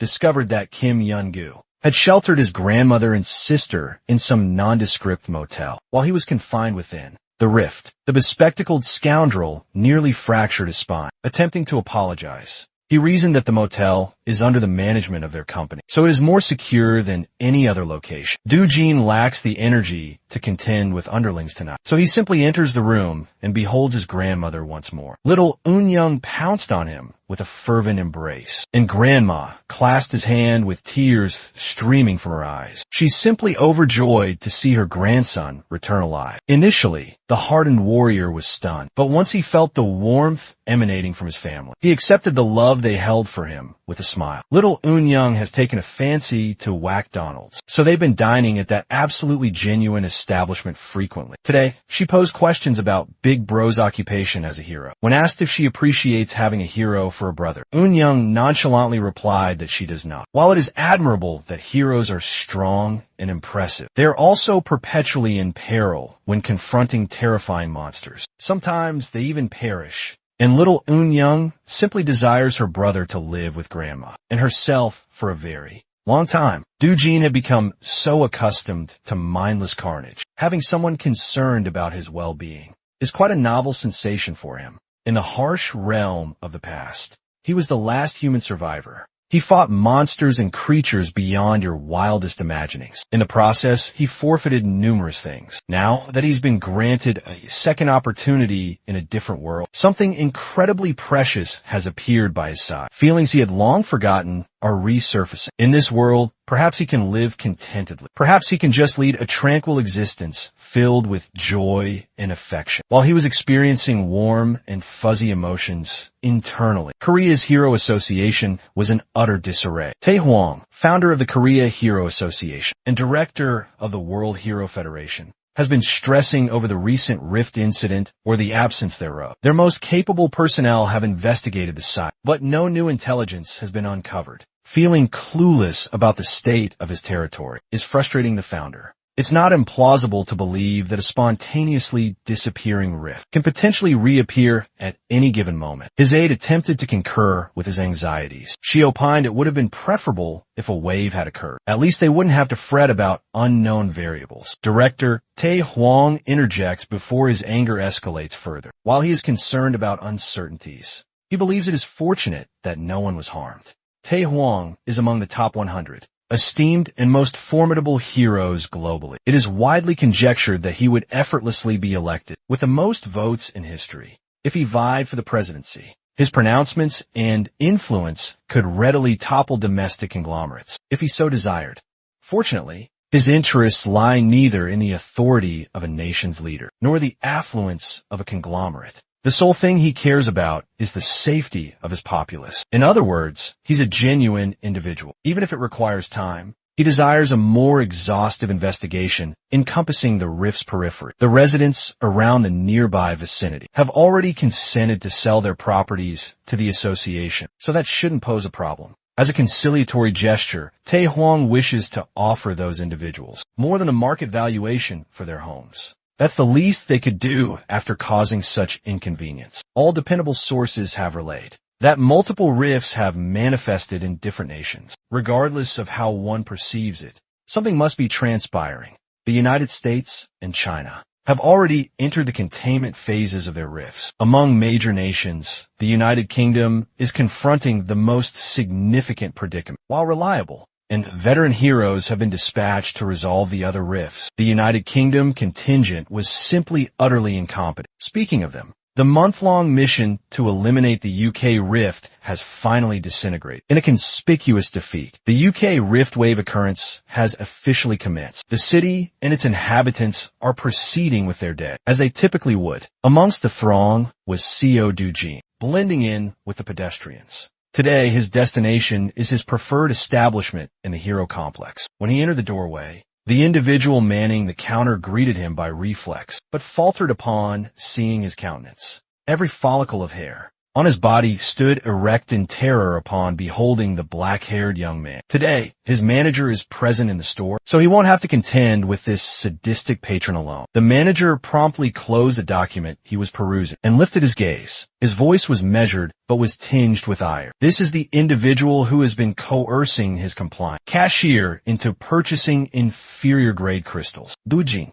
listlessly removed his rucksack and tossed the entire thing onto the floor. It's actually fortunate that the manager is present, so the sale of his magic crystals would proceed more expeditiously. Mr. Manager anticipated another consignment of low-quality crystals to spill onto the floor. He's not interested in such trivial commerce. Dujin dislikes being turned away when all he desires is equitable trade. The manager, or any other rational business proprietor, cannot afford to accept merely a 1% commission. It would be preferable if the young man simply departed. Dujin asserted that refusing to conduct business with him would be a colossal misjudgment that Mr. Manager would regret. The manager persisted in dismissing the young man, not even deigning to look at the sack. This is the final admonition he will issue before matters escalate. In response, Dujin kicked the rucksack down, spilling its contents onto the tiles. Being experienced crystal merchants, both the cashier and the manager immediately recognized the properties of those stones. That unassuming sack was actually filled with Hero's magic crystals, a legendary treasure that currency cannot procure. Dujin has a general understanding of these items' worth. He knows he possesses premium merchandise. You see, the Hero's magic crystal was utilized by an infamous Mexican narcotics kingpin, Quarzaman, in New Age drug synthesis. One evening, a laboratory mishap altered the trajectory of his life and the world's perception of such a diminutive stone. The Hero's magic crystal caused Quarzaman to awaken as a potent hero. Since then, the crystal has become an invaluable item for hero awakenings and mana augmentation. Such an exceedingly rare energy source can be classified as an ultra-premium product, as a display of dominance. Dujin ordered the incompetents to repack their belongings, and he departed. Mr. Manager swiftly altered his dismissive and conceited demeanor into a cordial one. He even escorted the young man to their exclusive seating and offered some refreshments while his cashier polished the crystals. Dujin relished inverting the situation entirely. One moment he was being driven away. The next he was partaking of some iced libation. His opening stipulation was full price with a 0.5% commission. As soon as the manager exhibited a sign of hesitating, he threatened to withdraw the agreement. In preceding transactions, Dujin consented to 1%. Now, he's reducing that already negligible rate even further. Frankly, he's merely doing that out of vexation. In response, the manager lowered his head and attempted to offer the sincerest apology he could summon. Well, Dujin is weary of hearing vacuous apologies. They can either accept his rate or he'll take his commerce elsewhere. It's that straightforward. At the counter, the cashier is inwardly reviling Dujin for being such a discourteous individual. Seeing that, his performance wouldn't persuade the youth to grant him a larger portion. The manager became resolute and delivered a protracted discourse about magic crystal, markets, and valuations. Dujin lacks the patience to listen to such verbose prattling. However, he finished his libation and rose from his seat, causing the manager to panic. Feeling the deal of a lifetime eluding his grasp, the manager offered a 9% commission. It was ineffective, so he proposed 8%. This persisted from 8 to 7, 6 and 5. In this range, his establishment won't generate any profit whatsoever. While the manager is in the depths of despondency, CO Dujin pounces and consents to settle for 1%, out of deference to their prior dealings. Inwardly, the manager yearned to scream and revile the blatant extortionist. He simply cannot bring himself to relinquish the product. The subsequent words that emanated from Dujin's mouth nearly caused the manager to void his bladder in exhilaration. Aside from the one he brought today, he possesses approximately 7 additional sacks of those invaluable crystals. With that being stated, the contract was swiftly produced and executed. After a few minutes of formalizing the agreement, 67 billion won entered CO Dujin's bank account. That's approximately $48 million. At this rate, his 110 billion won residence doesn't seem so unattainable. The predicament is that acquiring more high-quality magic crystals through conventional gates is a time-consuming endeavor. If he could discover a method to freely traverse rift zones, he could effortlessly amass treasures like a maniac. While perusing his phone screen, an administrative communique was dispatched to everyone in the nation. The wave outbreak in the southern region of the United Kingdom had been finally announced to the general populace. In the interim, everyone is prohibited from traveling to the UK. After reading about a genuine problem in the actual world, Dujin lost interest in toying with the manager of the establishment. In the past, irrespective of the nation or which association was involved, he might have intervened to seal the rift himself. But he's not that individual anymore. He has more gratifying matters to attend to this evening. Dinner is on Dujin, and they are procuring expensive meat. Little Unyoung's mouth watered at the sight of pork and beef, marbling over the grill. The expensive meat and succulent side dishes just kept on arriving at the table, worried that they were spending excessively, given the price tag on the menu. Grandma slowed down and asked her grandson if this was acceptable. 250,000 won for 100 grams is quite steep. Dujin dismissed her anxieties immediately. After making a substantial profit with his crystal harvest, they could eat as much as they desired, and it wouldn't even make a dent in his bank account.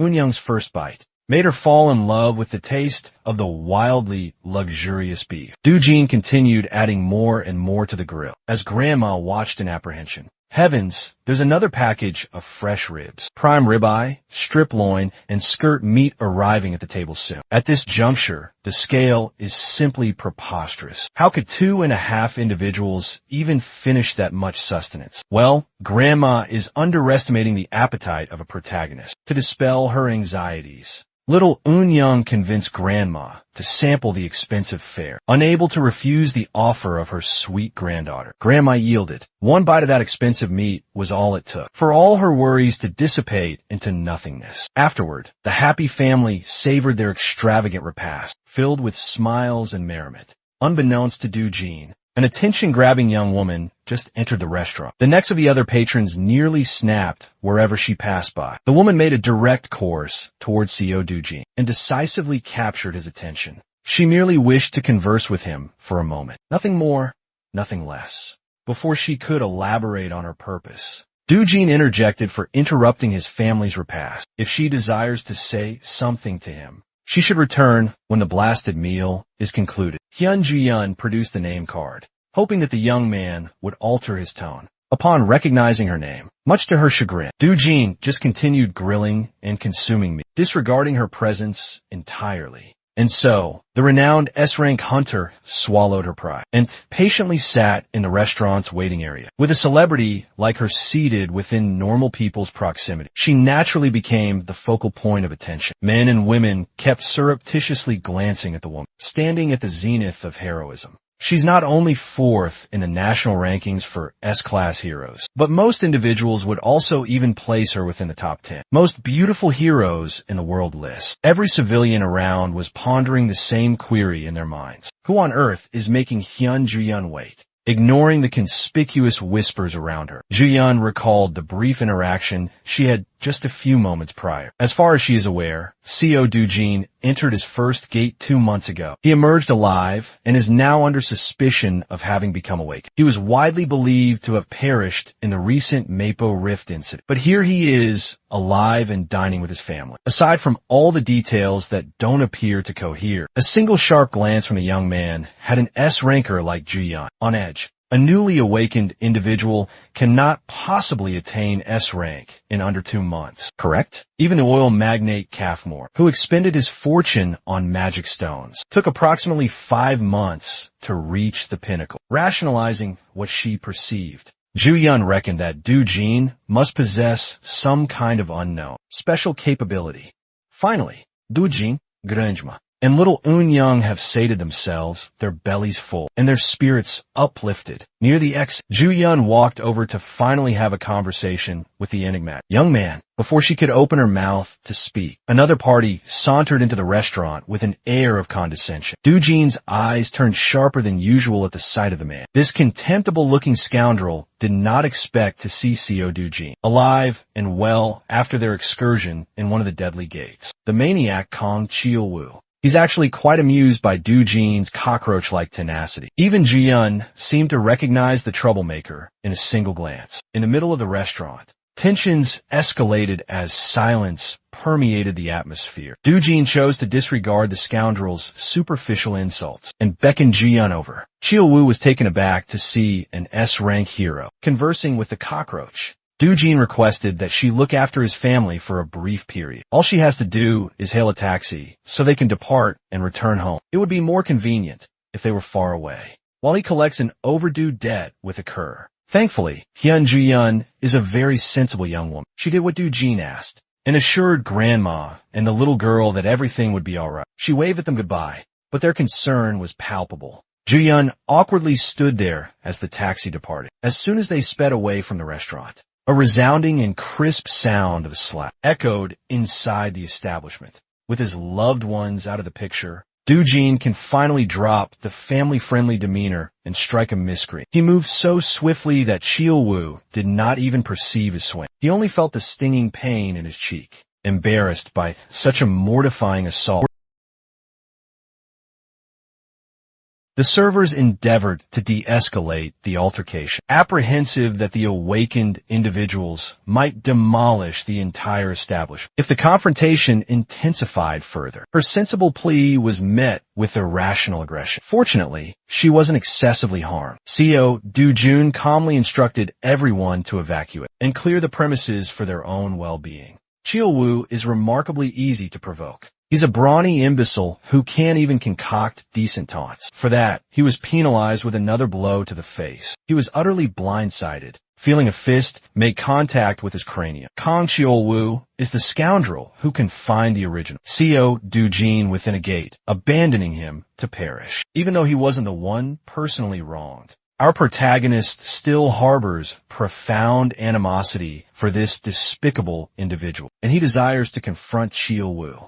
The goblin-esque underling sniggered, as he mentioned how that malevolent stepmother of Do-jin's orchestrated the entire affair. Observing that, extracting information from this imbecile was considerably simpler than he anticipated. Do-jin withdrew his phone and pressed the record function on the video application. He merely requires a distinct and succinct recording of the admission, and his existence will be significantly less complicated in the future. Once again, Chil-woo was affronted by his nonchalance. He amassed power in his fist, called Do-jin's mother a harlot, and attacked with unparalleled ferocity. He intends to complete the task that he previously failed. He desires to eliminate CEO Do-jin definitively. Regrettably for the large underling, his rudimentary assaults are no match against the adept manipulation of chi. Do-jin met the violent punch with a gentle touch and sent the adversary's fist recoiling, as though it had just struck an impenetrable, resilient barrier.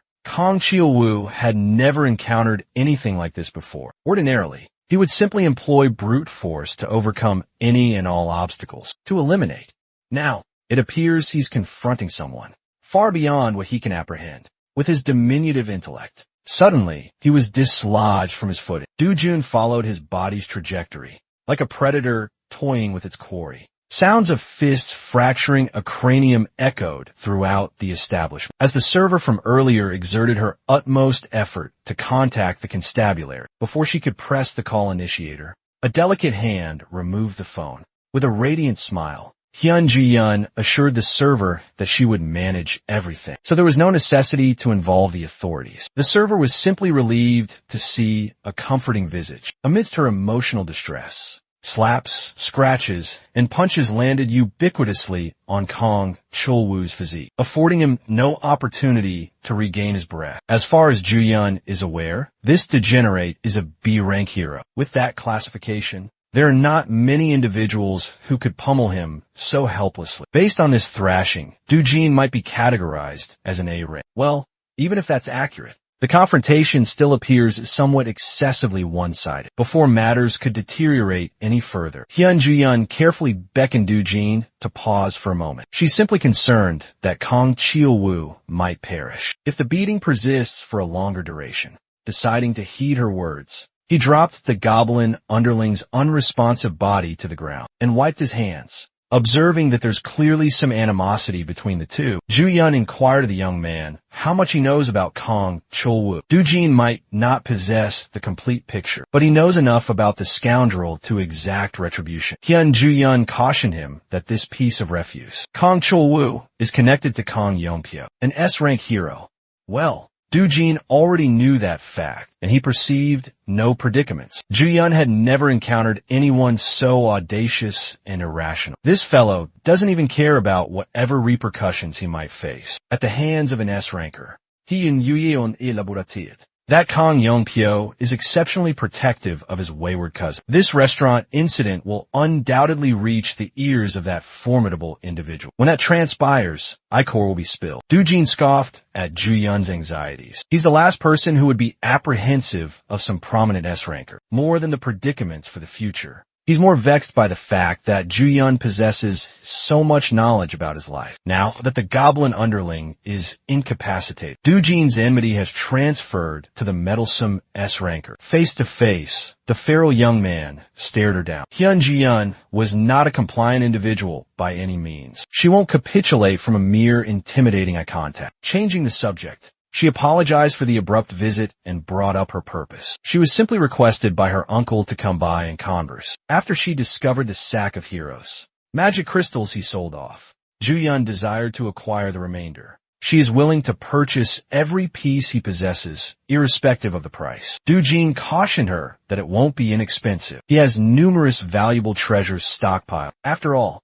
she assured him that the assets of an established S-rank hero are beyond ordinary individuals' comprehension. Well, it's not as if he's opposed to selling his merchandise. He merely has one stipulation before transacting. It's nothing substantial, really just a minor favor, at least for someone as renowned as Hyun Ju-Yun. That is, elsewhere in the metropolis, the sound of expensive alcohol containers striking the floor can be heard. Doojin's malevolent stepmother is having a meltdown. Upon learning new intelligence about her purportedly deceased stepson, her personnel were so certain that the youth perished in the rift. Yet now she's receiving word about how Doojin survived. Like a tenacious insect. Press F for the bald man here. Having a superior like her cannot possibly be enjoyable. You can't blame him for the erroneous information. Even the Hero Association labeled Doojin deceased. The evil stepmother doesn't desire to hear justifications. She desires actions instead, to exacerbate matters.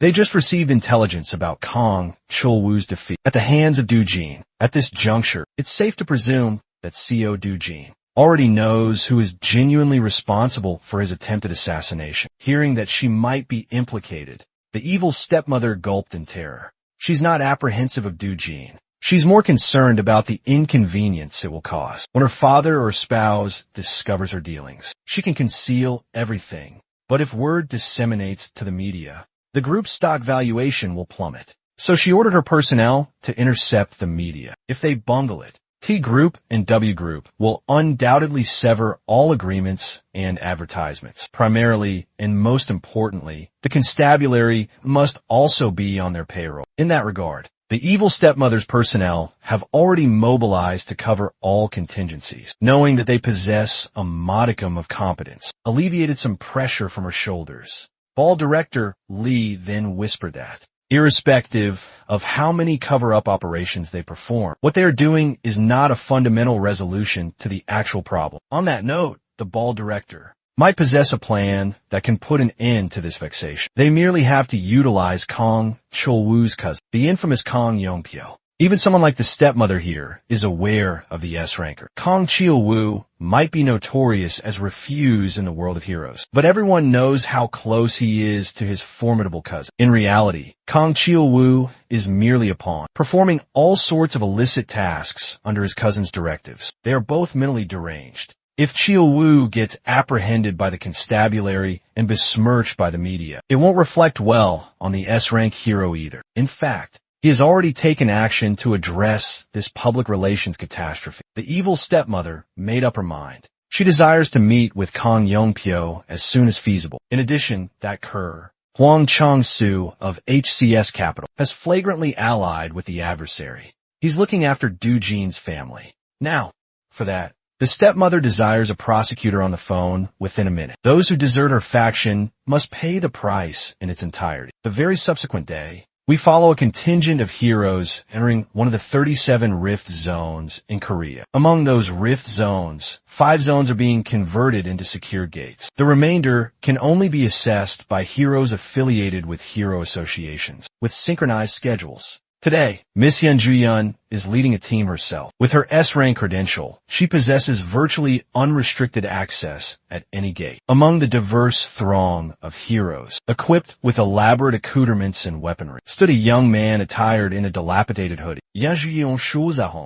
Zhang and Ju's Cleome Guild as a provisional group for the hunt. It's exceedingly rare to be part of an S-ranks hunt, so they're exhilarated. Zhu Yun reasoned that she simply desired to do something enjoyable and stretch her muscles a little. In reality, she had to orchestrate this entire situation just to grant the young man in the rear unobstructed entry to the gate. CO Du Jun consented to sell the remainder of his magic crystal stockpile at market valuation to Zhu Yun if she permitted him into the restricted rift zone. He merely desires to earn more currency by hunting in higher level zones. While it's accurate that rift zones house all sorts of treasures, venturing into such a difficult one for a certain profit without apprehension is simply irrational. Well, she doesn't particularly care either way. She merely needs to acquire those hero magic crystals. After a few minutes of traversing a somber tunnel, the group finally emerged on the other side into a brightly wooded area. Unable to restrain her curiosity, Inju started pestering Zhu Yun about the true identity of the young man, shadowing their party. Zhu Yun simply introduced Du Jin as someone she knows, but no one is accepting that perfunctory answer.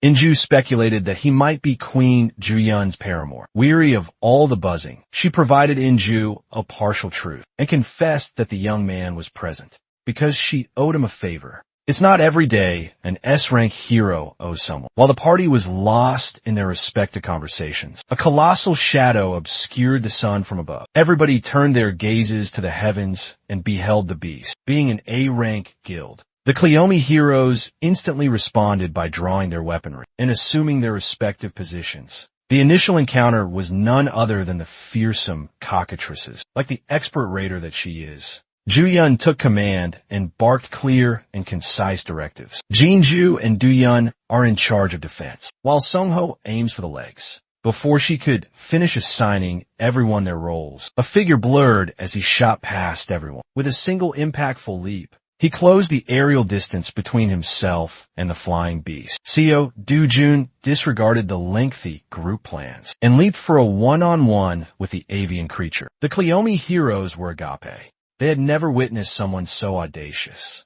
Gathering energy in his fist, Du Jin prepared for first blood. Prior to his charge, Guildmaster Inju is stressing over her misfortune. They are barely inside the gate, and a troublesome adversary has already revealed itself. Before the group could organize and get into position, Du Jin had already dropped his sack to the ground, while Zhu Yun was issuing commands. He was bursting through the air like a speeding projectile. He was an absolute speed demon. In one jump, he neutralized the bird's aerial superiority. Up in the skies, he took control of the field without a problem. His fiery energy was dense and scorching. The overgrown fowl did not possess the speed or reaction time to block the imminent assault. As a result, it was compelled to receive a full-powered punch to the beak. The bird is on the ground, and the human is up in the firmament. It was quite a poetic reversal. Du Jin landed in front of the group. He did not even break a single bead of perspiration. The cockatrice is on the verge of demise,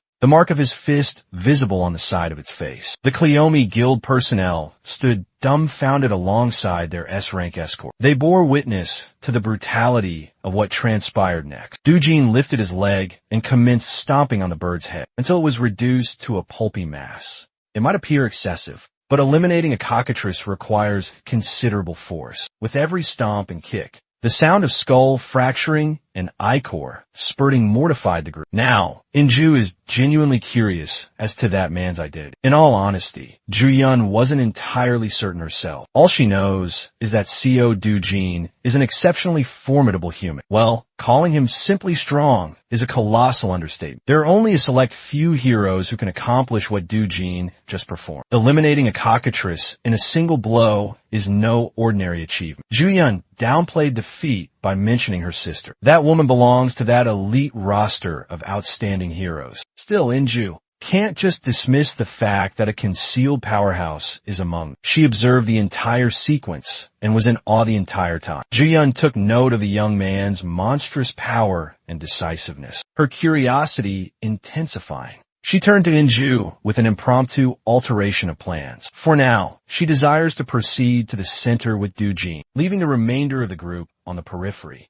Zhu Yun carefully approached the young man, expertly carving the cockatrice's carcass for spoils. Before she could speak, he preemptively asserted that he wouldn't share spoils. with individuals who contributed nothing to the kill. Thankfully, Ju-Yun is not one to covet a few pieces of magic crystals. She merely came over to propose that they venture a bit deeper into the gate, head somewhere more challenging and befitting his current capabilities. With a smile, he readily accepted the invitation to hunt and loot more. Ju-Yun knows the layout of this gate quite well, so she will take the lead. All Do-Jin has to do is follow closely so he won't become disoriented. Without warning, she sped off into the distance, her speed causing a sonic reverberation. Do-Jin calmly observed as her figure vanished into the horizon. After slinging his sack onto his back, he assumed a running posture, storing energy in his muscles. With an instantaneous first step, he kicked off an explosion that nearly blew the Cleome Guild heroes away. Inju reckoned that if Ju-Yun is a projectile, then that man moves like light itself. Left by the two powerhouses, the miscellaneous heroes turned to their guild leader. For their new plan, of course, trying to follow those two ahead is utterly impossible today. They must accept that they are auxiliaries and insignificant figures. Nevertheless, this is still a respectable gift, with plenty of monsters to hunt around the outskirts. In the external world, normal people commend them as formidable A-rank heroes, but in front of a genuine S-ranker, they are not even worthy of mention. Ju-Yun and that man are leagues superior to the entire force of Cleome Guild. Speaking of those two, their race across the woodlands is proceeding hastily, while maintaining breakneck velocities without much exertion. Ju-Yun kept on checking her flank for indications of Do-Jin. Upon observing no signs of the man, she started to relax, and thinking that she might have overexerted herself in the initial run. While she was contemplating decelerating, Do-Jin suddenly appeared by her side, inquiring if they could proceed a little faster. Ju-Yun's concentration faltered, and she almost stumbled. She had never experienced anything like this before. Someone can actually keep pace with her in terms of racing. When it comes to speed, she's in the top 2 in the nation, but that list might require updating, given how Do-Jin is making her consume his dust a few moments later. He made a stop to tease her for being slower than anticipated, when she was clearly running to display her celerity. While the S-ranker caught her breath, Do-Jin turned his eyes onto the vista on the horizon. In front of them was a massive mountain range touching the celestial sphere. When asked what was concealed within that rocky range, Ju-Yun's expression turned solemn. That place is the lair of the Rift's boss monster, the Caesarian. You see, this so-called Caesarian is a colossal 20-meter monster, resembling the draconian wyvern. Ju-Yun doesn't even wish to entertain the notion of subjugating that beast. You typically require at least 3 combat-oriented S-rank heroes to even stand a chance against such a monster. One thing Do-Jin knows about Caesarian is that it has a chance to drop the imaginary grade magic crystal, a treasure just below the highest grade attainable. Since such an enticing reward is awaiting him, he won't let it elude his grasp. Obviously, Ju-Yun is opposed to such an audacious notion. Well, CO Do-Jin is confronting that draconic scoundrel with or without her. Ju-Yun observed as he fearlessly sped up, aiming to scale the mountains to slay the beast. She felt as though she had no alternative but to follow him into irrationality. Something grim awaits the duo inside the boss monster's lair, bursting with unfathomable self-assurance. To take down a beast that readily gives 3 S-rank heroes trouble. It truly shakes Ju-Yun to her core. Do you know what's even more astounding? When she arrives at the location, she finds the same creature, the Caesarian, deceased at her feet. The fight's already concluded, and she has absolutely no idea what on earth transpired. Our protagonist nonchalantly plucks his knife from the creature's carcass, leaving her utterly speechless.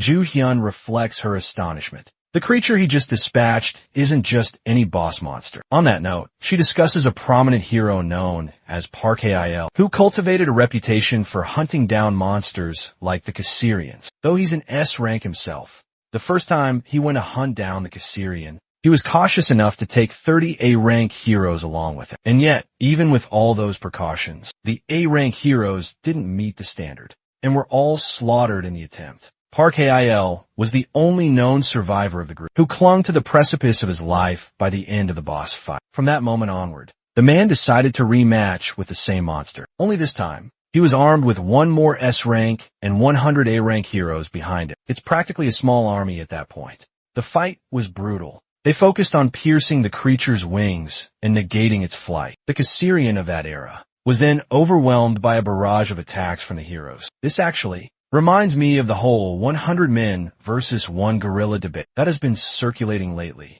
My wager is on the men, by the way. And the same is the outcome for the fight with the Caesarian, who ended up being defeated. Despite this, only a handful of heroes remained from that battle, the rest butchered by the beast's wrath. The damages they incurred that day were so prominent that Yahello's guild, the Sweet Life, has yet to recover from it 3 years after the event. And yet, this one average-looking fellow has defeated the same Caesarian monster without much trouble. The funny thing is, with her constant glaring, he reminds her that she ain't getting any of these precious gems for standing around battling the atmosphere. The remark may have annoyed her, but Ju-yun is more focused on the ridiculousness of the man before her eyes. If she wasn't there to witness the battle, she would never believe in such a conclusion. The same terrifying Caesarian was taken down and obliterated in a single strike at the hands of one man. As for Du-jin, my protagonist has successfully harvested the awesome-looking magic stone from the creature's body.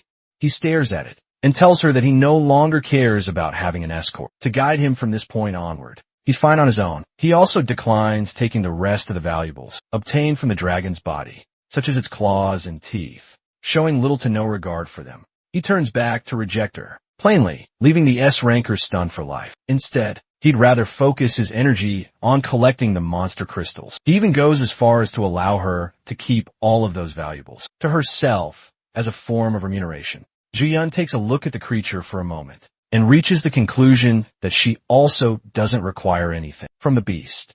It's evening now, and the rest of his group is shocked. That one man managed to collect 3 sacks full of magic stones. It's an unbelievable spectacle, even for the competent A-rankers. For their guild to have obtained the same quantity, it would have taken them a minimum of 20 hours, and from the quality of the components, even more than 3 days. It begs the question about the man's identity, and they're all staring intently at Ju-yun, who brought him along in the first place, and yet appears just as bewildered as them. Based off of Ju-yun's own words, the A-rank guild master can't fathom how Du-jin was able to defeat the Caesarian without any proper equipment. With this accomplishment alone, he stands at the apex of the hero ranks in Korea, unparalleled in his might. They really just stated our protagonist is uniquely constituted. The A-ranker even thinks that he might be the strongest in the entire world. At his level, it amazes her. Speaking of the man, an exhausted Du-jin returns with more sacks on him. With just 1 day of hunting,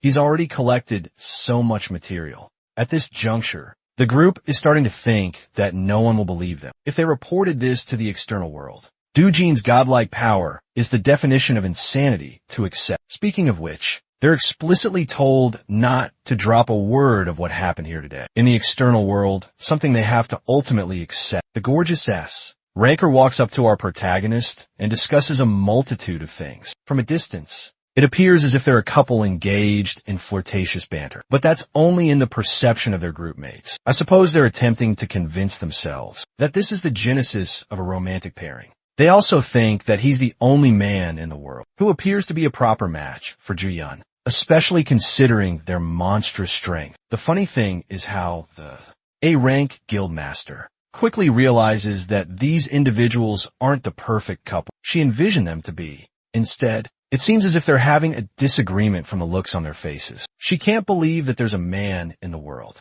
with the ability to speak condescendingly to Ju-yun. Of all people, the shocking thing is, how do? Jean hands her a sack and departs quietly without uttering another word. It astonishes the guild master even more. As for the state of the rucksacks and the contents within, he collected, Ju-yun states his own words. Turns out that Du-jin fears the possibility that he'll become an overnight celebrity if the external world learns that he killed the Caesarian. Since that is a clear issue for him, he drops the responsibility of it upon her shoulders. Hearing his decision, it leaves both of them baffled for words. But the irony in all of this is that the law of attraction ends up proving true, and Ju-yun develops a curiosity to explore more about this enigmatic young man. Girl is smitten.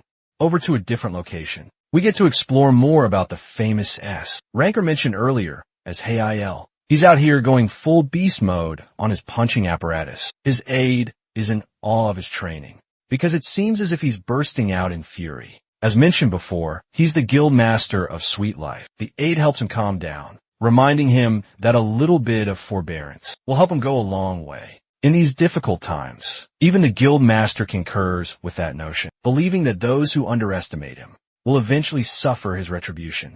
And before long, there will come a time where everyone will be admiring his strength as the most formidable guild master. His aide goes on to bring up Yahello's streak of hunting down Caesarians, which sets him apart from others, even going as far as to say that his name will be etched in the history annals as the hero who defeated the Caesarian with the smallest contingent. The funny thing is, that title will never be usurped from Dujin by anyone, unless Stephen Hawking rises from the grave and performs a miracle. The guild master shares his enthusiasm with the aide, going on and on about his own accomplishments. At the same time, their guild has been suffering major setbacks compared to what it was 3 years prior. And yet, the only thing that brings him a smile is the knowledge that he's the only one capable of best defeating the Caesarian, a fact seconded by his one-eyed subordinate. On the topic of discussing high-ranking heroes, the scene switches to Kong Yongpyo's office, who is currently perusing a report on Dujin's eventful evening with Cheol-woo and how he annihilated Yongpyo's cousin, even though Cheol-woo's intentions were to lock the man inside the gate and trap him for good. A plot twist occurred, resulting in an awakening. Also, the client that has tasked them to take down Dujin is actually the executive director, Ong Iju, who is basically at the apex of the wealthiest individuals in Korea. It doesn't make sense for her to single out a person as her target in front of Yongpyo's eyes. That is, until he learns that Dujin is actually her stepson, though the boy was welcomed into their family at the age of 7. The moment Heeju's biological child stepped into the world, Dujin was expelled from the family. This fact makes Yongpyo amused, as he points out that not even being wealthy can save you from being kicked out. Discussing the payment for the hit, he learns that they're being given 3 billion won for the job, which is minuscule in his estimation. And then there's the fact that Cheol-woo finds himself at the precipice of his own life from his battle against Dujin, suffering numerous burns and contusions. What's even worse is that he completely lost his sight and has become a cripple for life too. It only adds to the ruthlessness of Dujin's measures, to the point even a man like Yongpyo has to acknowledge his actions. And yet, Yongpyo takes delight in the fact that he would have made sure to amputate his limbs, on top of smashing his skull. At first glance, you all probably were thinking that he's saner than his cousin, but now it's clear why he's even worse. While discussing the scene of their battle, it is brought up that Ju-yeon was also there, and allegedly assisted Dujin in some manner. This actually surprises him, and he probes for more information about the situation. He doesn't comprehend what's so special about Dujin. Unfortunately, not even his aide knows anything specific about the meeting between the two, as the case was quietly closed. Extremely irritated, Yongpyo grabs his servant and roars at him to do whatever he can to uncover the status of their relationship, suspecting that they may have formed a deal of some kind. The aide, completely devastated by his reaction, runs away to investigate immediately. Yongpyo is left with a temper tantrum, smashing things around, reflecting that Heeju's men will come looking for him to fulfill the job that his cousin failed to do. At the same time, he's more than happy to take on the job from her. After all, she's a wealthy woman with Andrew Tate's level of opulence, so it won't be an issue for the avaricious scoundrel. And now for the scene with our protagonist, who is returning home after the incursion. From today's experience, he's more than pleased to have spent his time in a rift, rather than a gate for proper hunting. It also complicates matters, because he might have to form a long-term relationship with Ju-yeon to ensure he stays inconspicuous. Recalling their conversation, she directly told him that people will become wary of her and ask around for the identity of the person who killed the Caesarian. Revealing them means inviting a lot of trouble. So for now, her plan was to store the valuables. And if he does want to become famous, she can happily reveal their existence to the world. In response, our hero tossed the sack to her to keep all the good items. It also means he has to look for another method to proceed and enter the rift zones, because relying on Ju-yeon creates trouble for her. Still, tonight's slumber will be a good one, as he'll get to rest in a luxurious house that Chong Seo-yo arranged for him. But as he steps foot inside the house, he is alarmed by the many shoes right outside. This means some unexpected guests have arrived, Entering the room, he sees a group of suited men and their superior having a conversation with his loved ones. The man looks like a more dejected version of Nanami from Jujutsu Kaisen, and he's just staring Doojin down like an eagle. Eunyoung comes rushing to greet her brother with happiness, while Doojin is baffled by the situation overall. Prosecutor Park Chae-young makes his identity loud and clear, pointing out the connection between Doojin and Chong-soo. Because of his relationship with the man, Doojin is placed under immediate emergency arrest on behalf of partaking in the money-lending organization